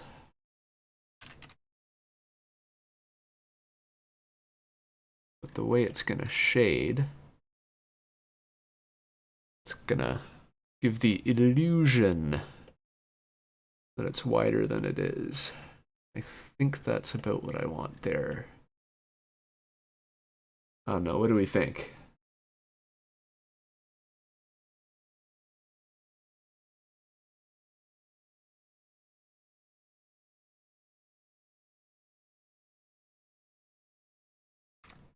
The other thing I could do is I could make that edge sharp.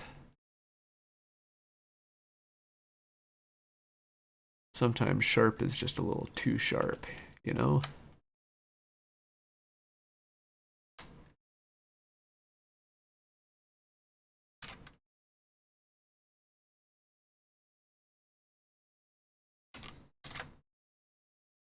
We'll see how that looks.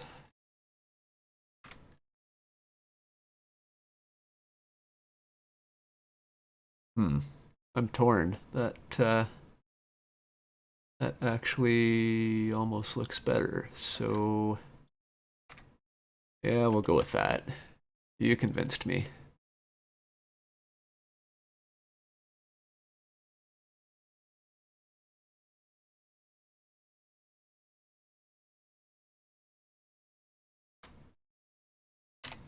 And we'll just uncheat a little bit here. Widen that back out. We're in that neighborhood.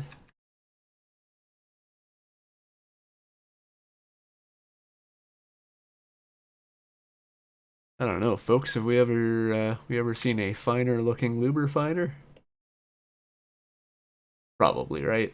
Probably. But I think that'll just about do.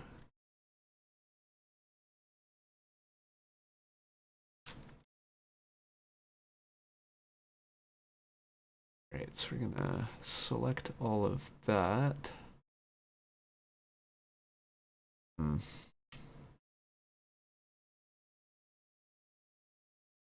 We'll see how it unwraps, right?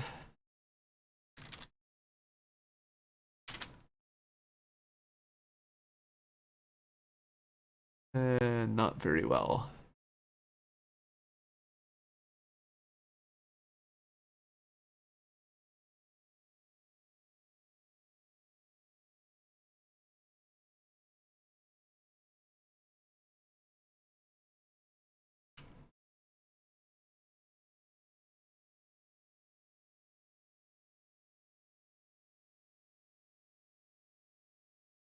So we'll just cut down how much we're unwrapping for now.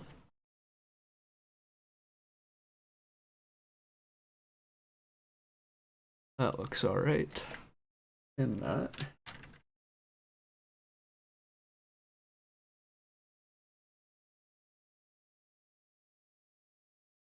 Oop. That works.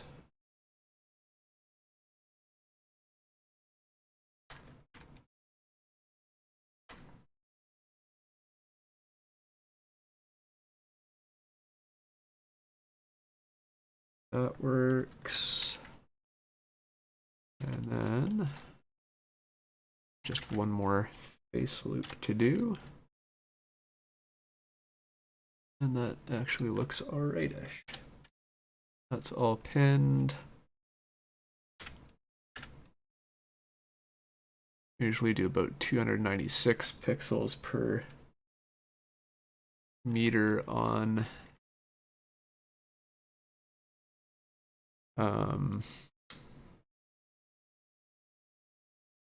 my aluminum and chrome materials, but I see that that's not quite working here, so I'll give that a shot. Nope, so that's not going to behave.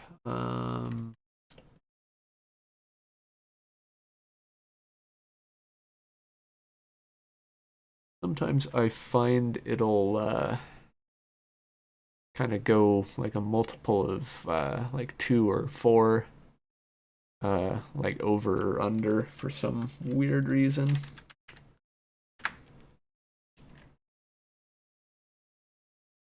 It's probably about what?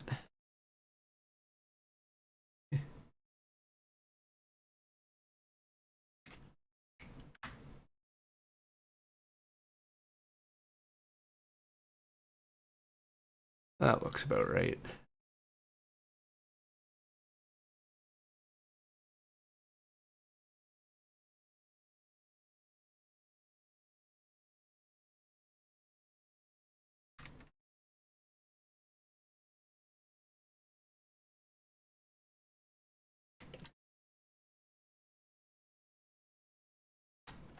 And aluminum looking materials or like dull metal are kind of funny. Um, with like the SCS material system that they use, where you basically have to set them all a little bit darker than just neutral, just by default. So it's a little bit of a pain, but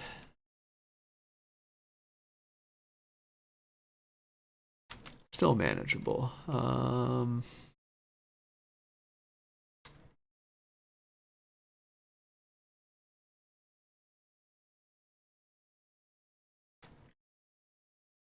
Just gonna do a quick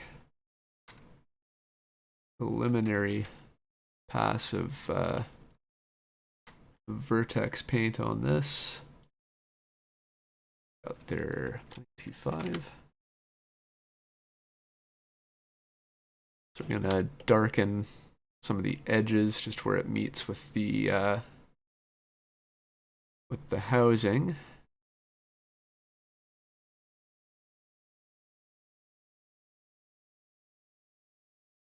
We might just darken up this edge.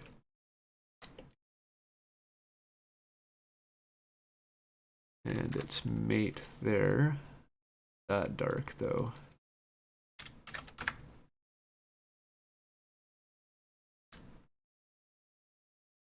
Or maybe that dark.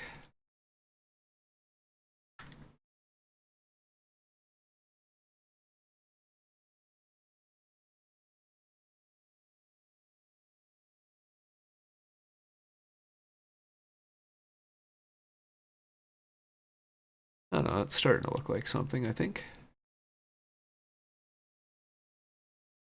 Just thinking, might want to get down around this edge too.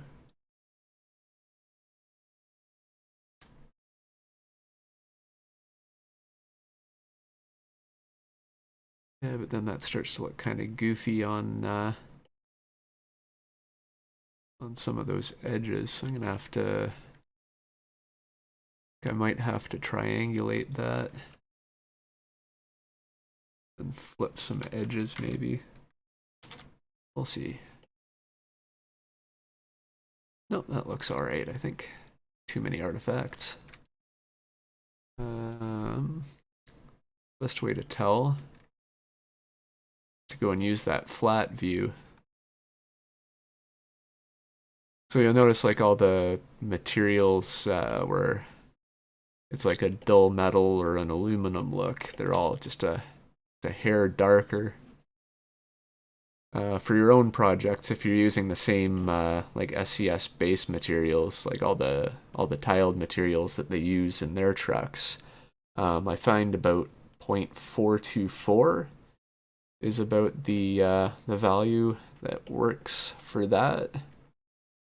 At least for like vertical sort of neutral surfaces. If you're doing something with a lot of like upward or downward facing flat surfaces, I tend to make those about 0.25.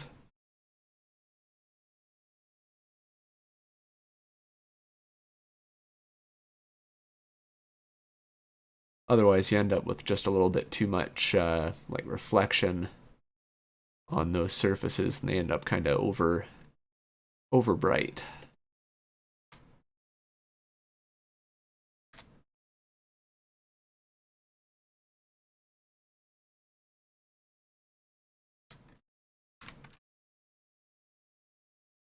And you know, it's the darndest thing. I'm still thinking that looks a little dark there. So we'll take another stab at that.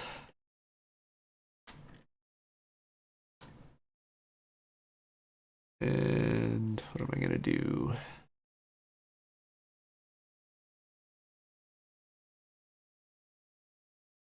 I'm gonna do a brightness contrast adjustment. This is with a little add-on called Vertex Color Master. Unfortunately, it doesn't seem to get updated a whole lot, but it is certainly one of my favorite tools. Because it kind of makes up for a lot of Blender's shortcomings in terms of vertex color adjustment, workflow, all that jazz.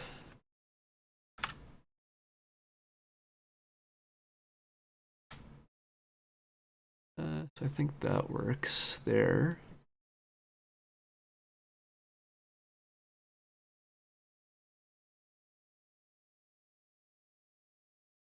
So something neat you could do with that is if you've got something where you've done a ton of vertex painting and you're finding like the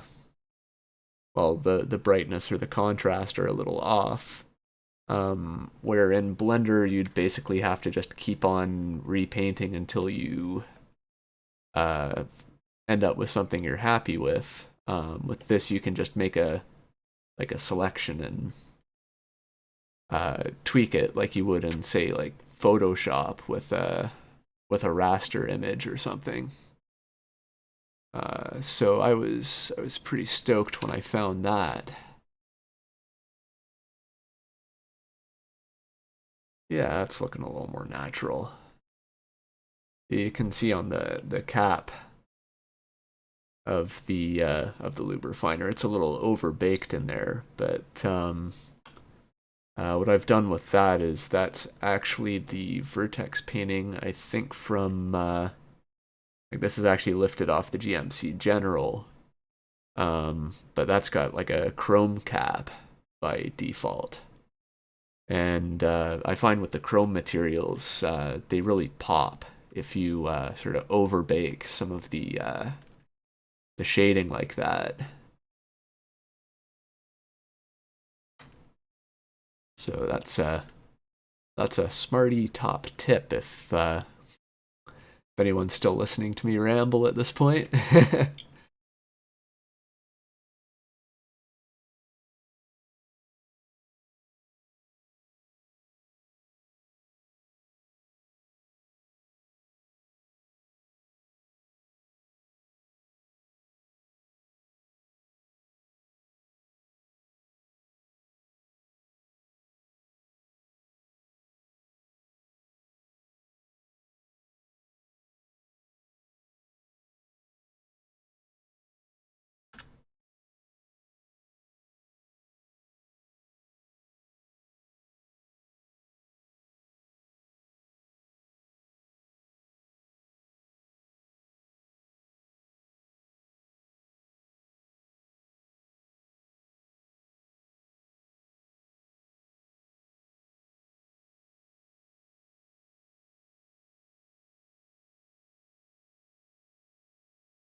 But sometimes these corners are a little tricky to get into.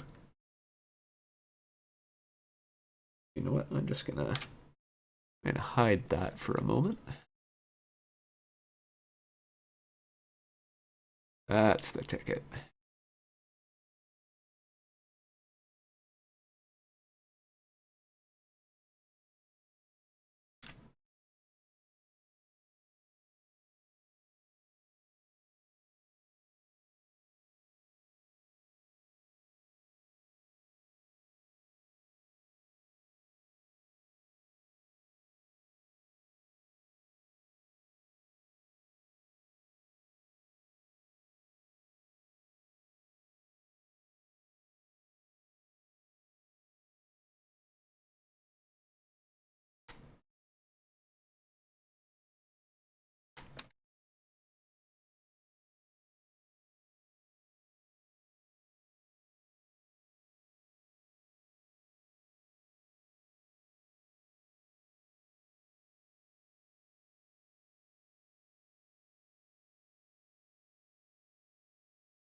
And even that's getting a little bit tricky to get into, so what I'm going to do, I'm going to make a linked duplicate of that, and I'm just going to go work over here.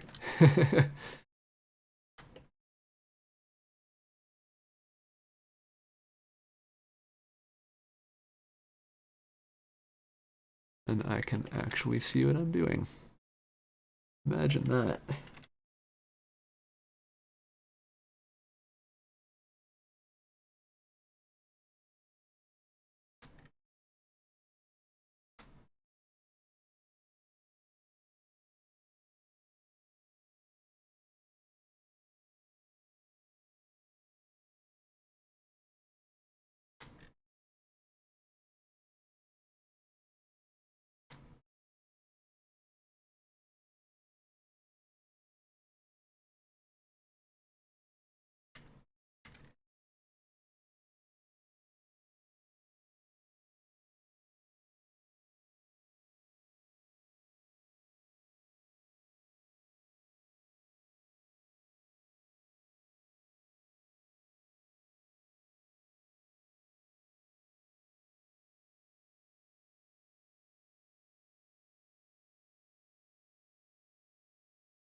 And we'll see how that looks.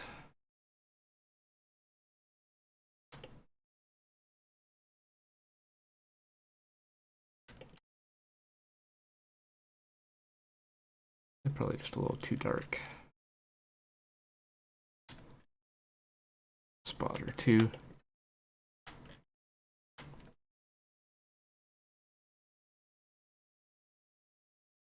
Just tidy that up.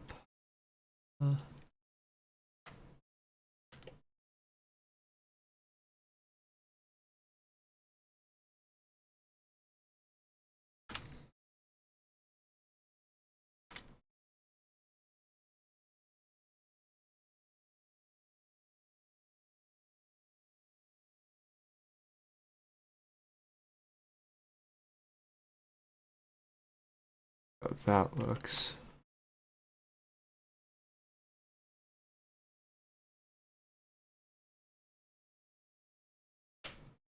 Not bad. Thinking I might just subdivide this bracket in behind.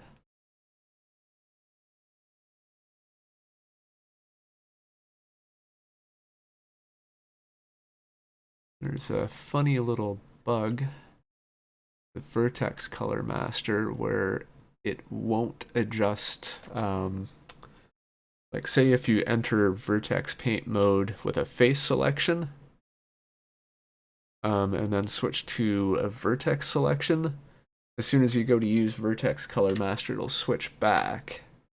So you have to make sure that you're in one and not the other before you start using it.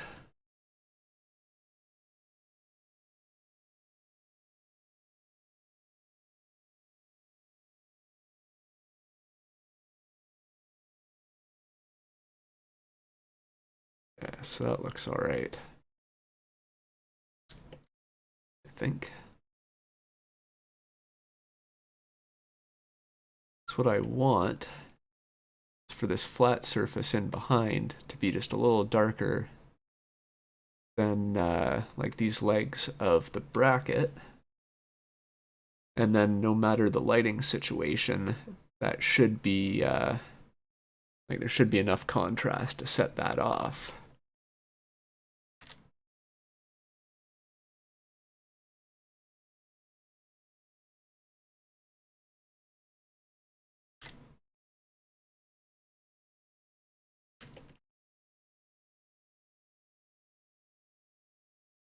I'm finding the shading on these surfaces is weighting just a little too round. I'm gonna weight those strong. And that's looking a little more flat. That's all without having to split the edge or do anything silly like that.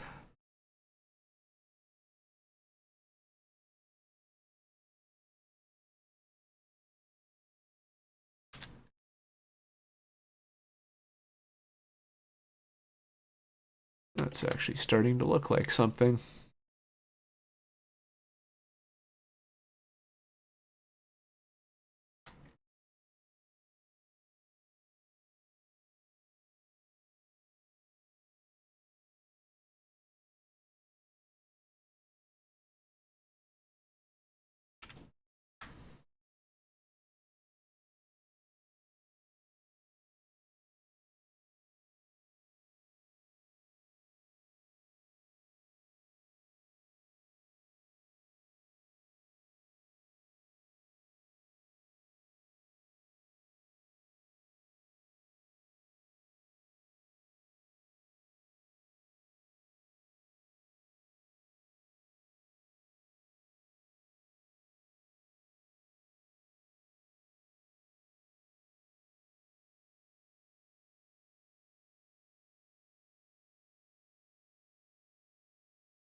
Now we're getting somewhere.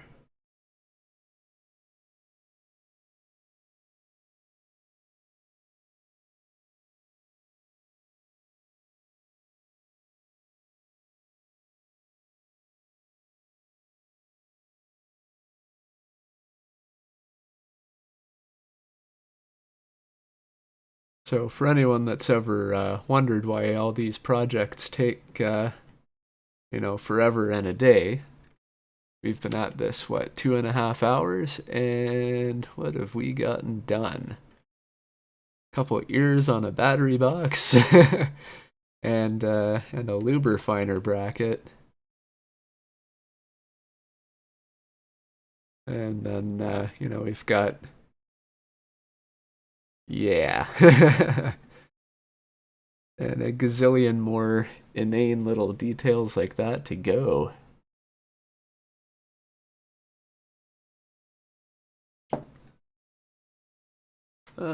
So that's gonna need some little fastener details. I'm just gonna look around, see if I've got something close enough in here, which I do.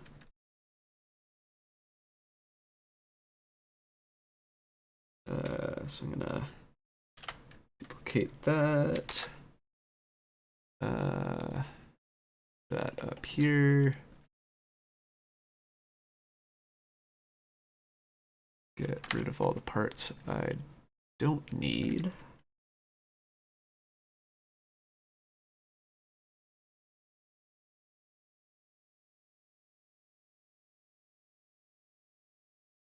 Remove any unused materials from that. And what was chassis is going to be alume. And what was parts chassis alpha is now going to be parts alume alpha.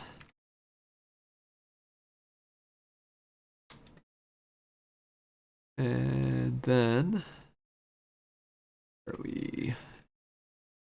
Find my parts texture.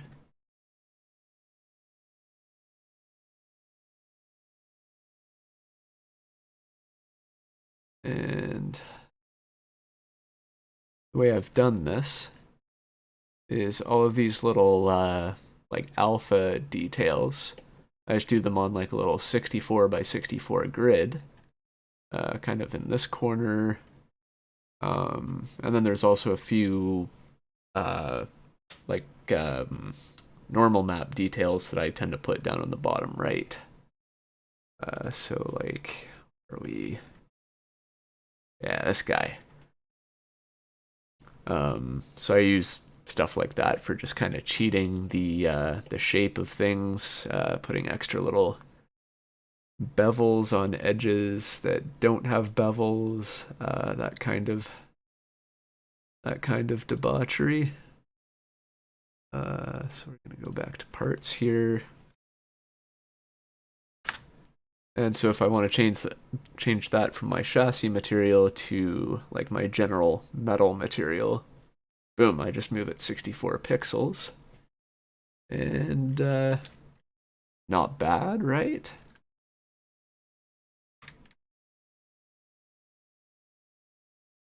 Now I'm gonna snap based on the center. Snap to edge center.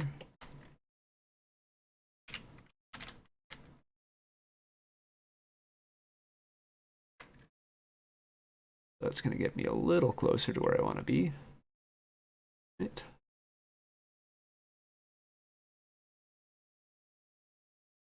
Now snap based on active object.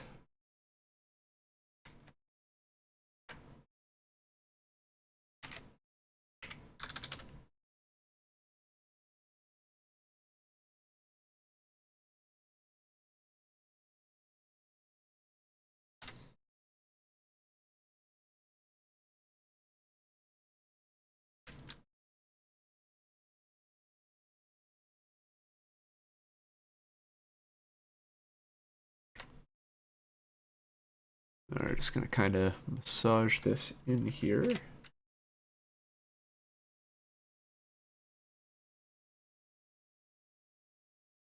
Something like that.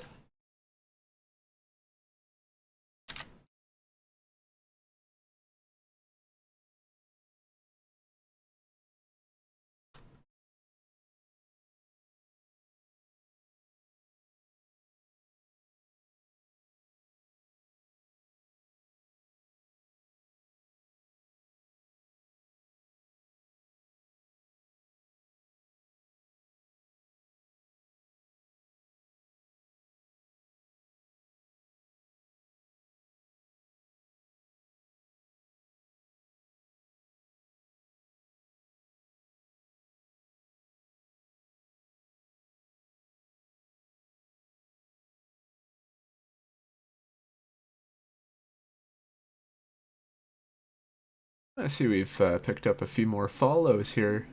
Welcome aboard, everyone, if you're still watching.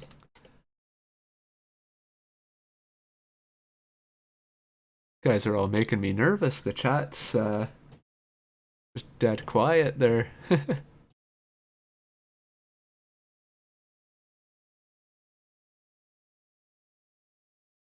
Oh, just lurking. Yeah, I do that too. Anytime I'm watching a stream, I'm usually dead silent.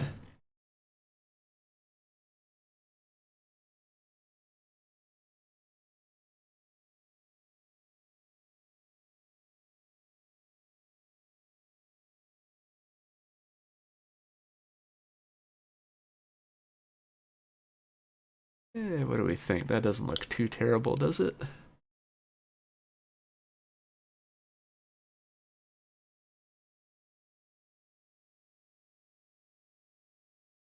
Oh, you're heading off to bed, King Cadillac. Well, thanks for stopping by. I hope to do this a little more often again. So hopefully we see you again.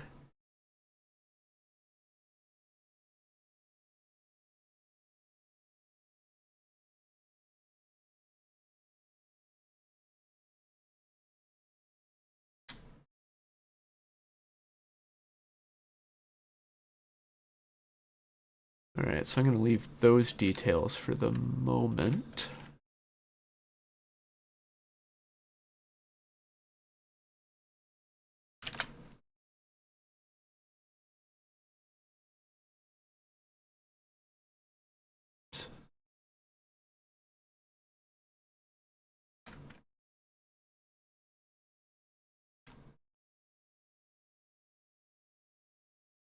It's not quite working, is it?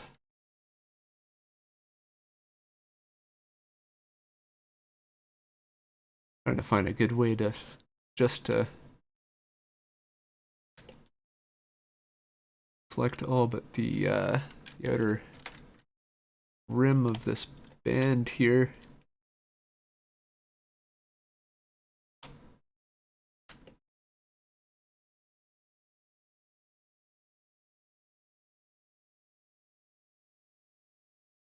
We're getting somewhere.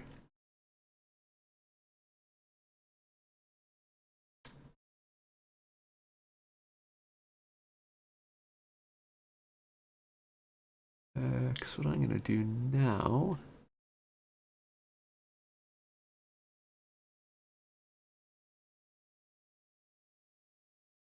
Guess we'll see what kind of shape that map is in. Not great, evidently. We'll unpin all that.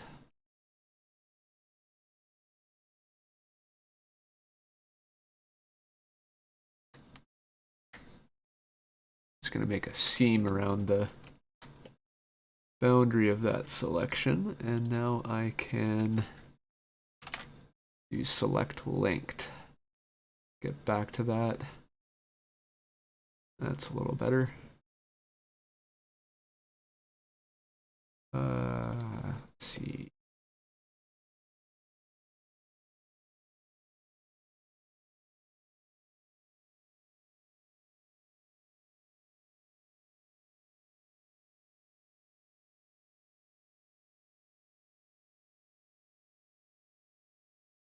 And that.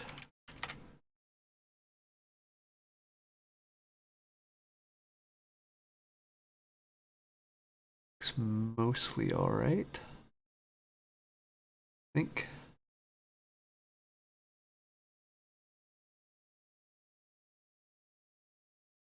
And this is sort of what I was talking about earlier with cheating. So what I'm going to do is I'm going to give the edge of this band sort of a little bevel, just using normal maps.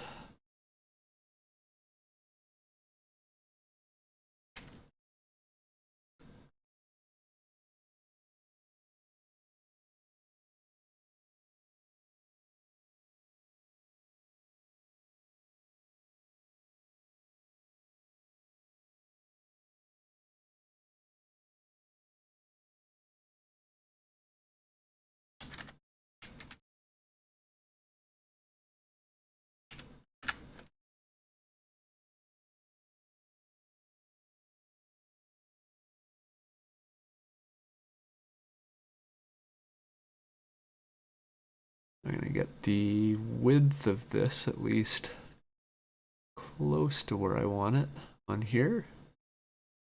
Let's see, I've got sticky selection disabled, which is what I want.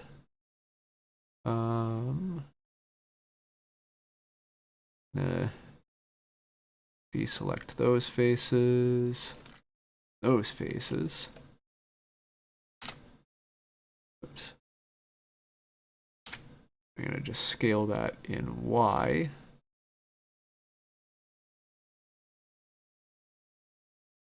And so you can see that edge now looks beveled, but it looks too beveled. So come in nice and close here. Gonna shrink that teeny bit in X. Now it's still got kind of just a faint little bevel. So the geometry itself is still sharp at that edge, but because we've got a normal map, just edging a little bit onto those outer edges, we end up with just a teeny bit of a highlight at that edge, and then it looks like I've made a polybomb, but I haven't.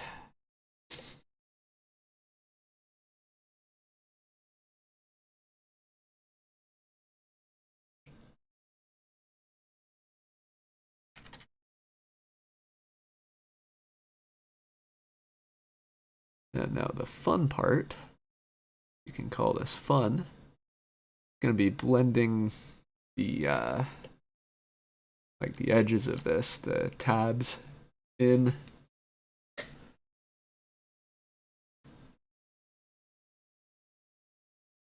And of course the mapping's just a little bit warped in there too.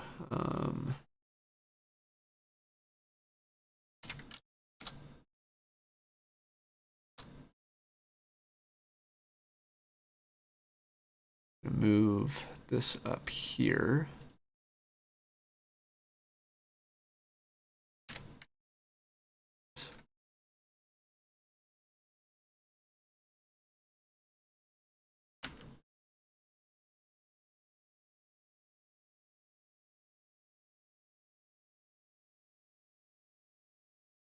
And I'm going to see what I can do about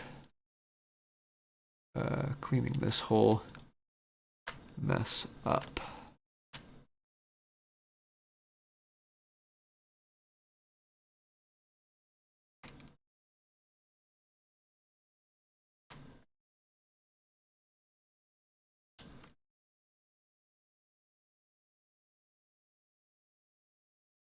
And hopefully I don't mess up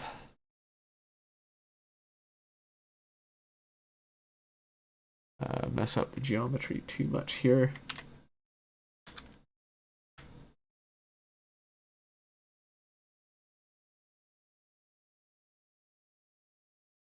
It's a pretty small little detail, so even if I do mess it up, it hopefully isn't too evident.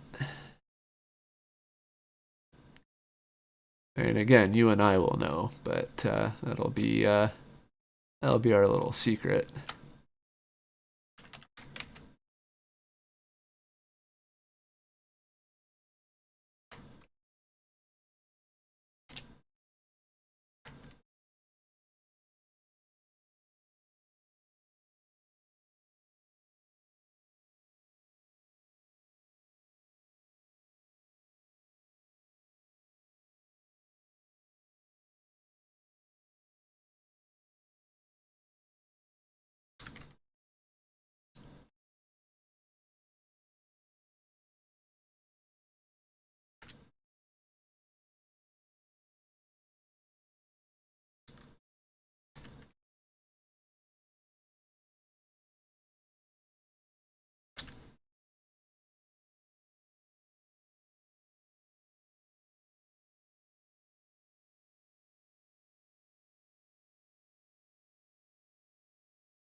Now we'll find out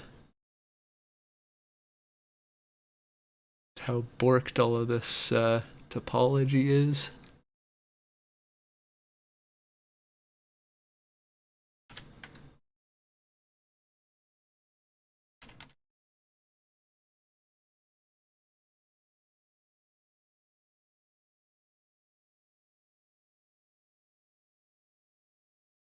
It's actually not looking too terrible.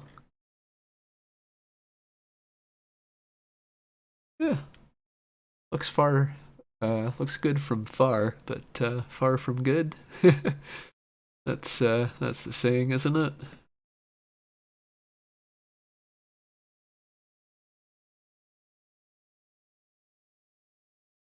Alright, so there's just one little thing that's bugging me here.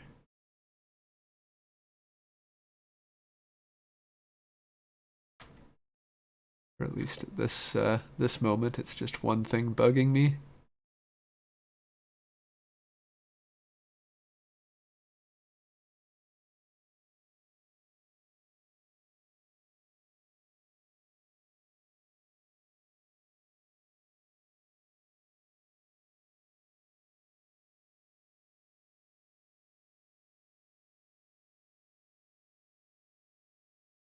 A little Vertex Paint at it.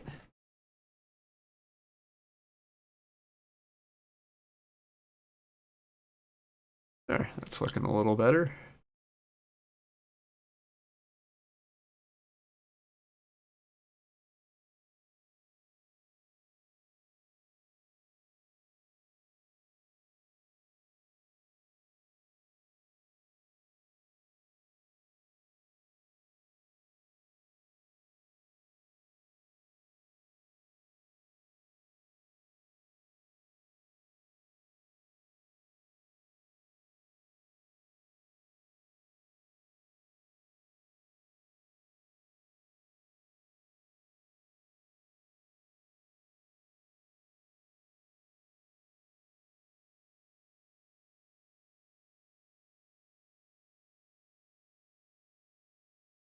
Yeah, I think I'm most of the way happy with that. Alright, so I'm gonna apply that. That means I can join that to that.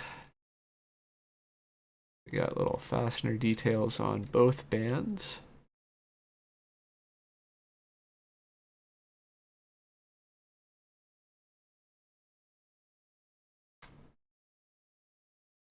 Move both of those into my main collection.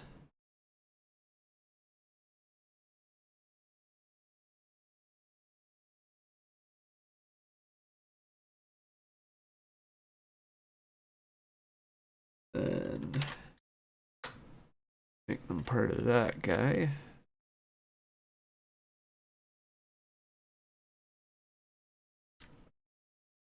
Yeah, so there's sort of two variants of the air intakes on this. So usually the Cummins had just the smaller ones.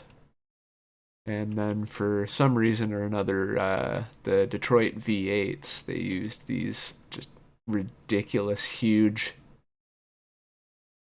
like tumors on the side. That's one of the other ways you can tell what's under the hood from afar. So what I'm gonna do is I'm just gonna delete that off of that one, and then what I can do is just select all these bits and pieces. I'll just make a linked duplicate of that again. And we'll just parent it to that accessory as well. And so now when I export those, they'll both have the same sort of version of the lube refiner.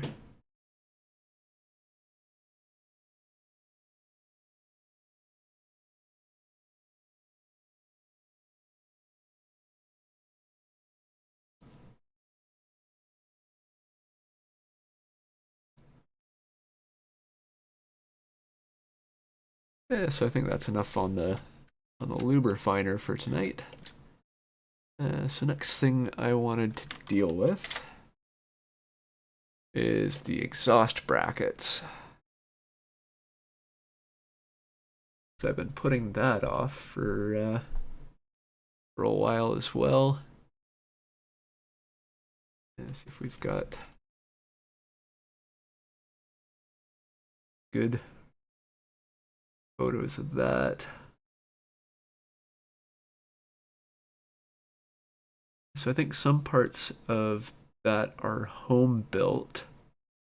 Like I think the exhaust side of the lower brackets might be home built in this case. But believe it or not, those goofy looking angle channels just bolted to the back of the cab at the bottom. Those are pretty original. So the Paystar had just some ridiculous looking exhaust brackets. Where are we?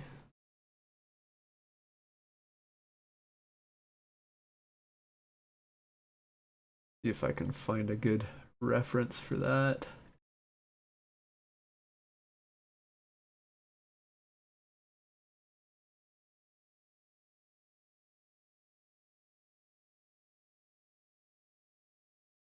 That might just be another thing I haven't quite bothered to save yet.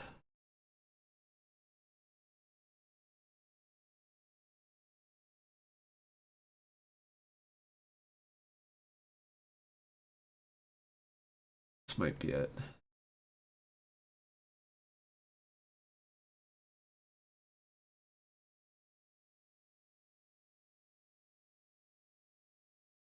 An orthographic view. Where might that have been?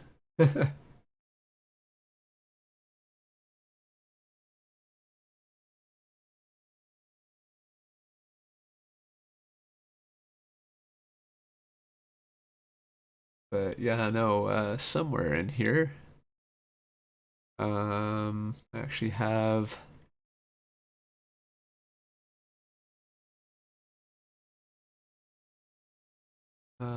there we are, ref side drawing. So that there is actually a scan of a spec sheet, which is really the only dimensional reference I have that's original to Pacific. Most of my dimensional references have all been coming from an International Harvester bodybuilder reference book. Because for those joining us a little more recently, the Pacific is largely based off of the 5070 Paystar. Like the same steel cab, same cab mount, same cross members. And that's the fountain of reference material that has finally made this possible.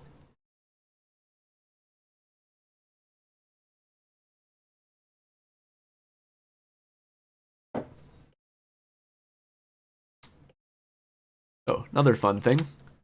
It wasn't too long ago, I think even in the last week, that aha, we have animated wipers for this bad boy. So lovely, inane little detail there, but always kind of fun when these things come to life.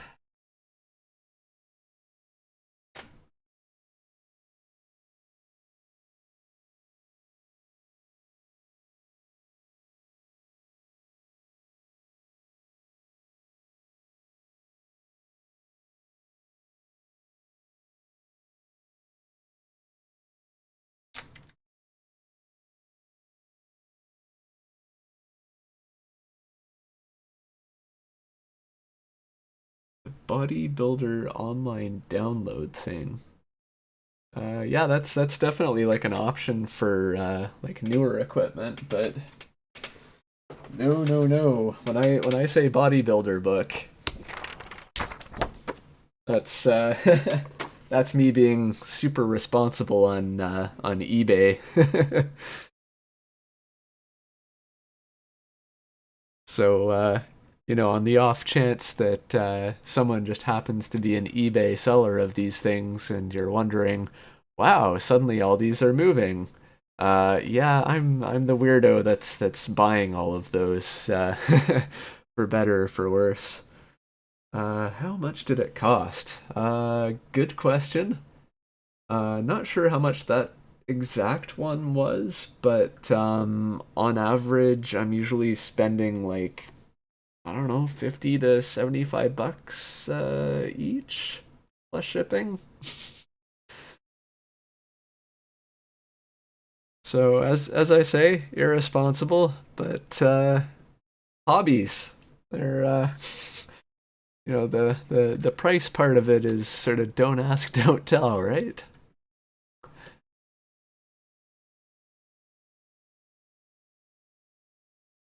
But no, again, that's where the Patreon support's been quite a relief, because at least that's 100% covering like my Adobe software, my web hosting, um, stuff like that. Because like those alone are costing me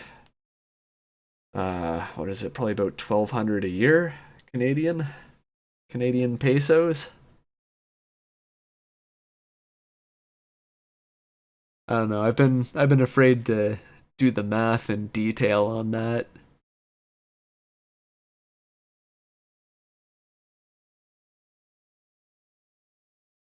Right, exhaust brackets.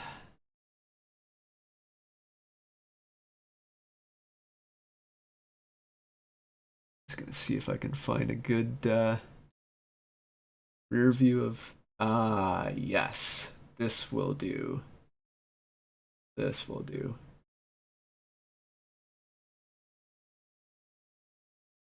Uh, there we are. Just gonna drag this fella in here. Right. So, I want to try and find the center on that. Find a datum point that I can live with.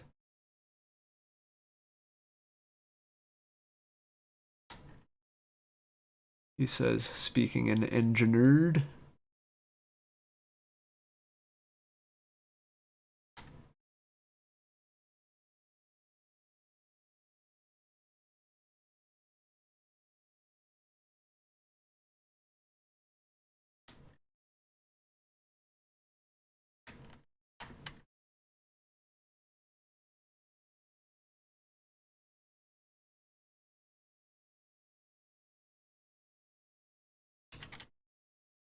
Oops.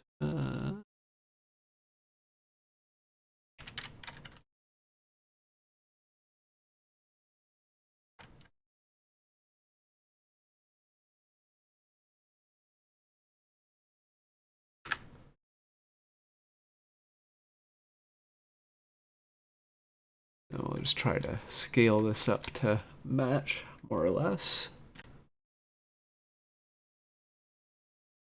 Thing like that, I think. But see, there you can see this is actually a picture of a Paystar. You can see the cab mount, right?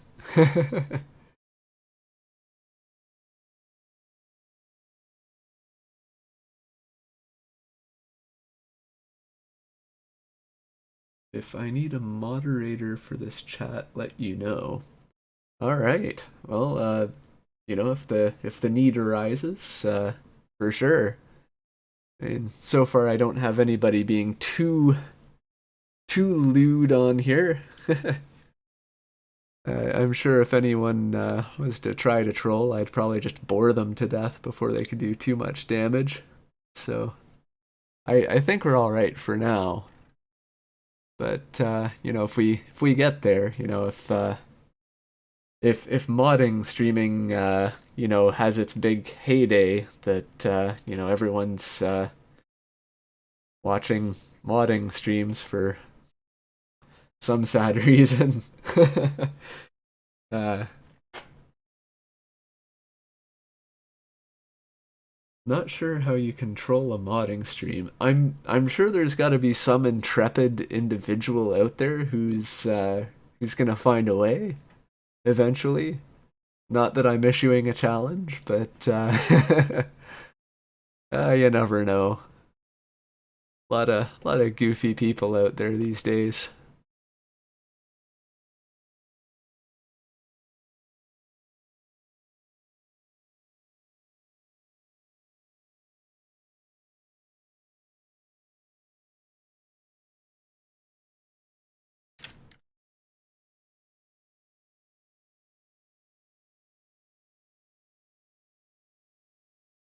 Oops.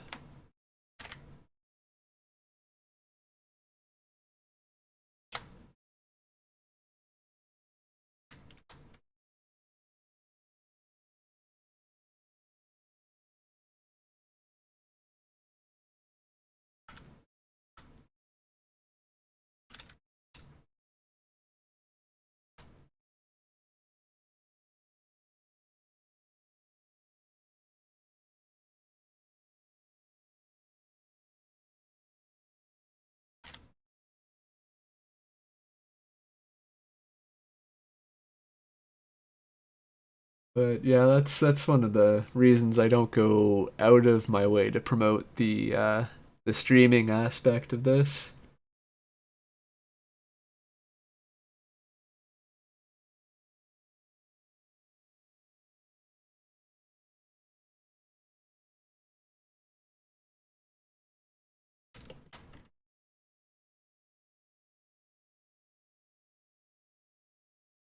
Like I don't really have a whole lot to promote here, so you know, just for those that are curious about what I do and want to hang out a bit, you know, everyone's more than welcome.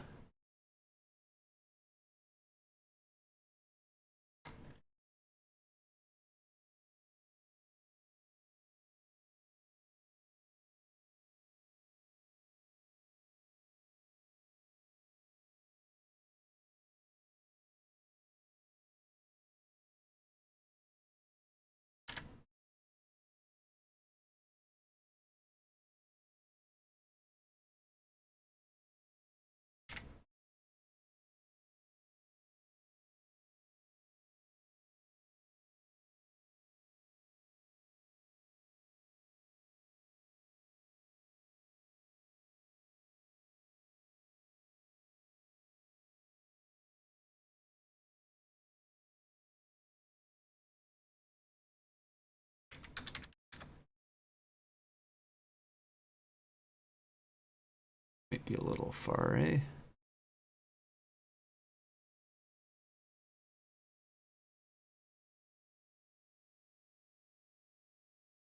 Yeah, 7/8 looks about right.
Oh, and mile 54 is leaving us. Have a good night. Thanks for stopping by.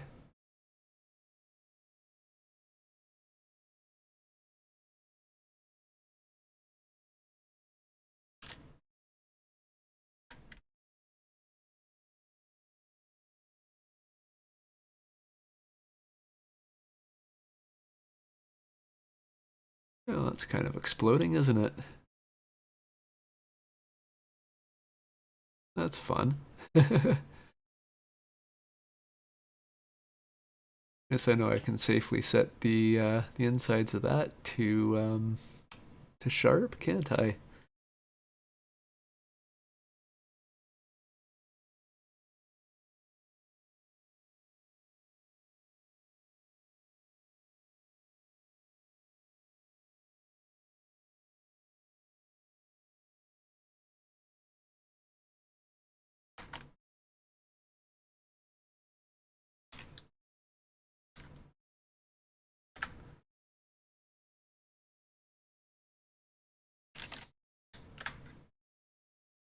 I'll do there.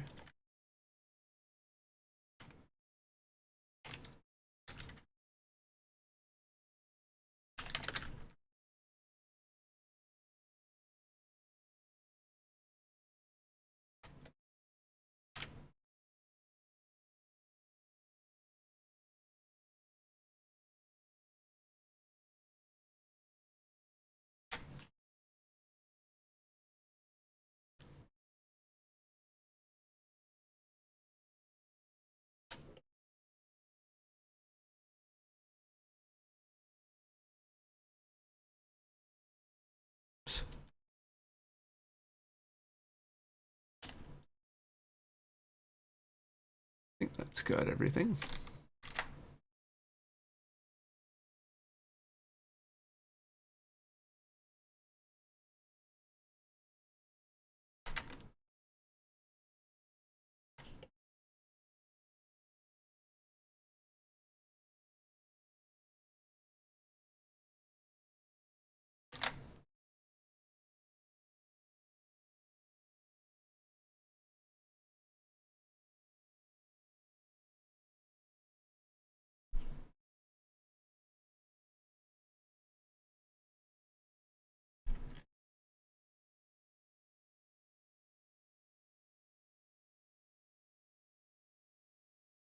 Let's leave that for now.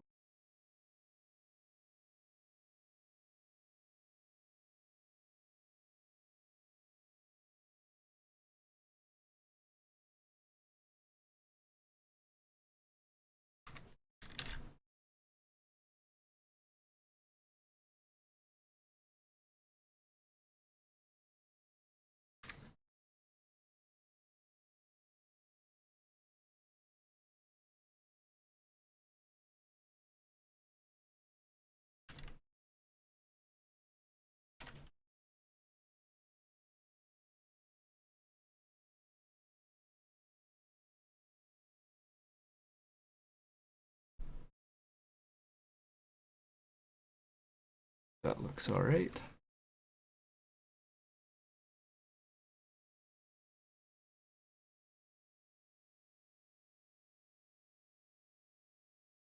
And then that has kind of a little gusset.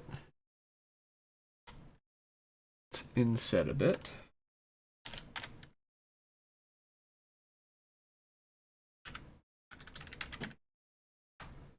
We'll set that in a 1/4 inch, I think.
There, so that's looking a little more defined.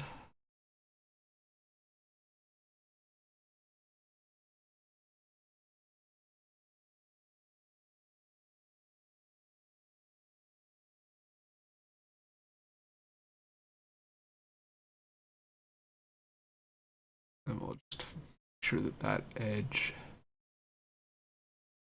is facing in a way that makes sense. So that's a little smoother that away.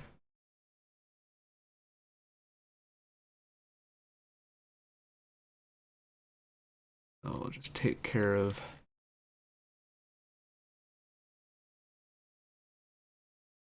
occluding it against the cab.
And that's got kind of another funky little angle channel that the exhaust mounts to.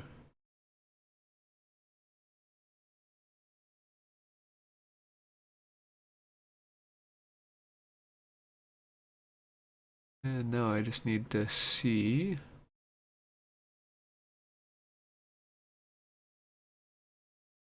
Yeah, so I guess the muffler does need to be a little shorter here. I'll and select the exhaust. Let's kind of sneak that up.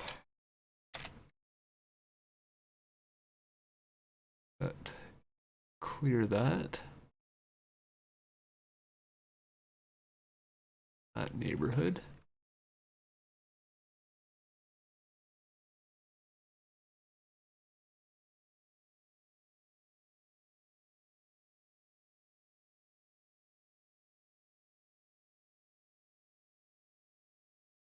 That'll do.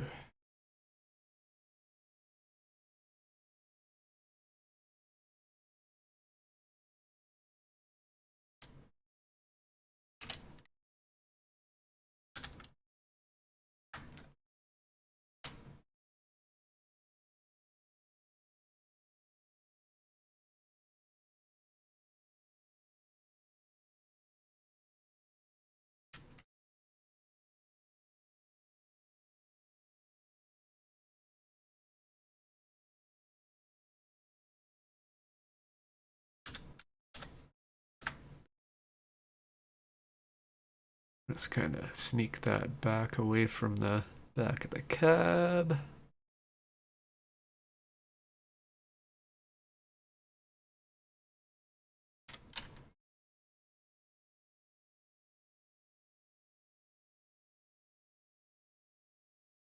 It's gonna sneak out that way. And just all together, there's a lot of sneaking going on here.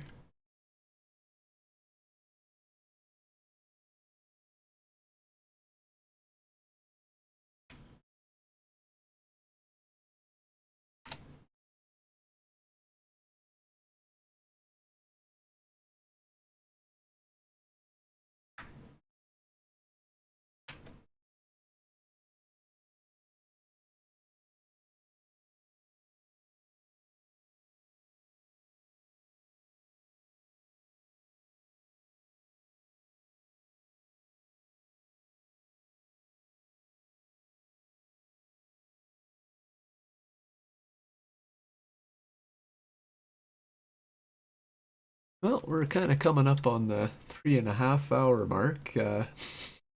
Those of you who are still with me, thanks for sticking around so long.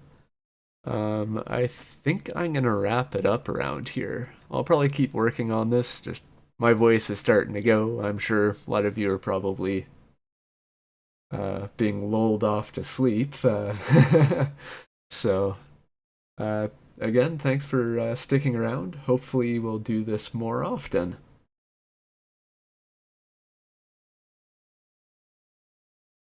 So, good night, guys.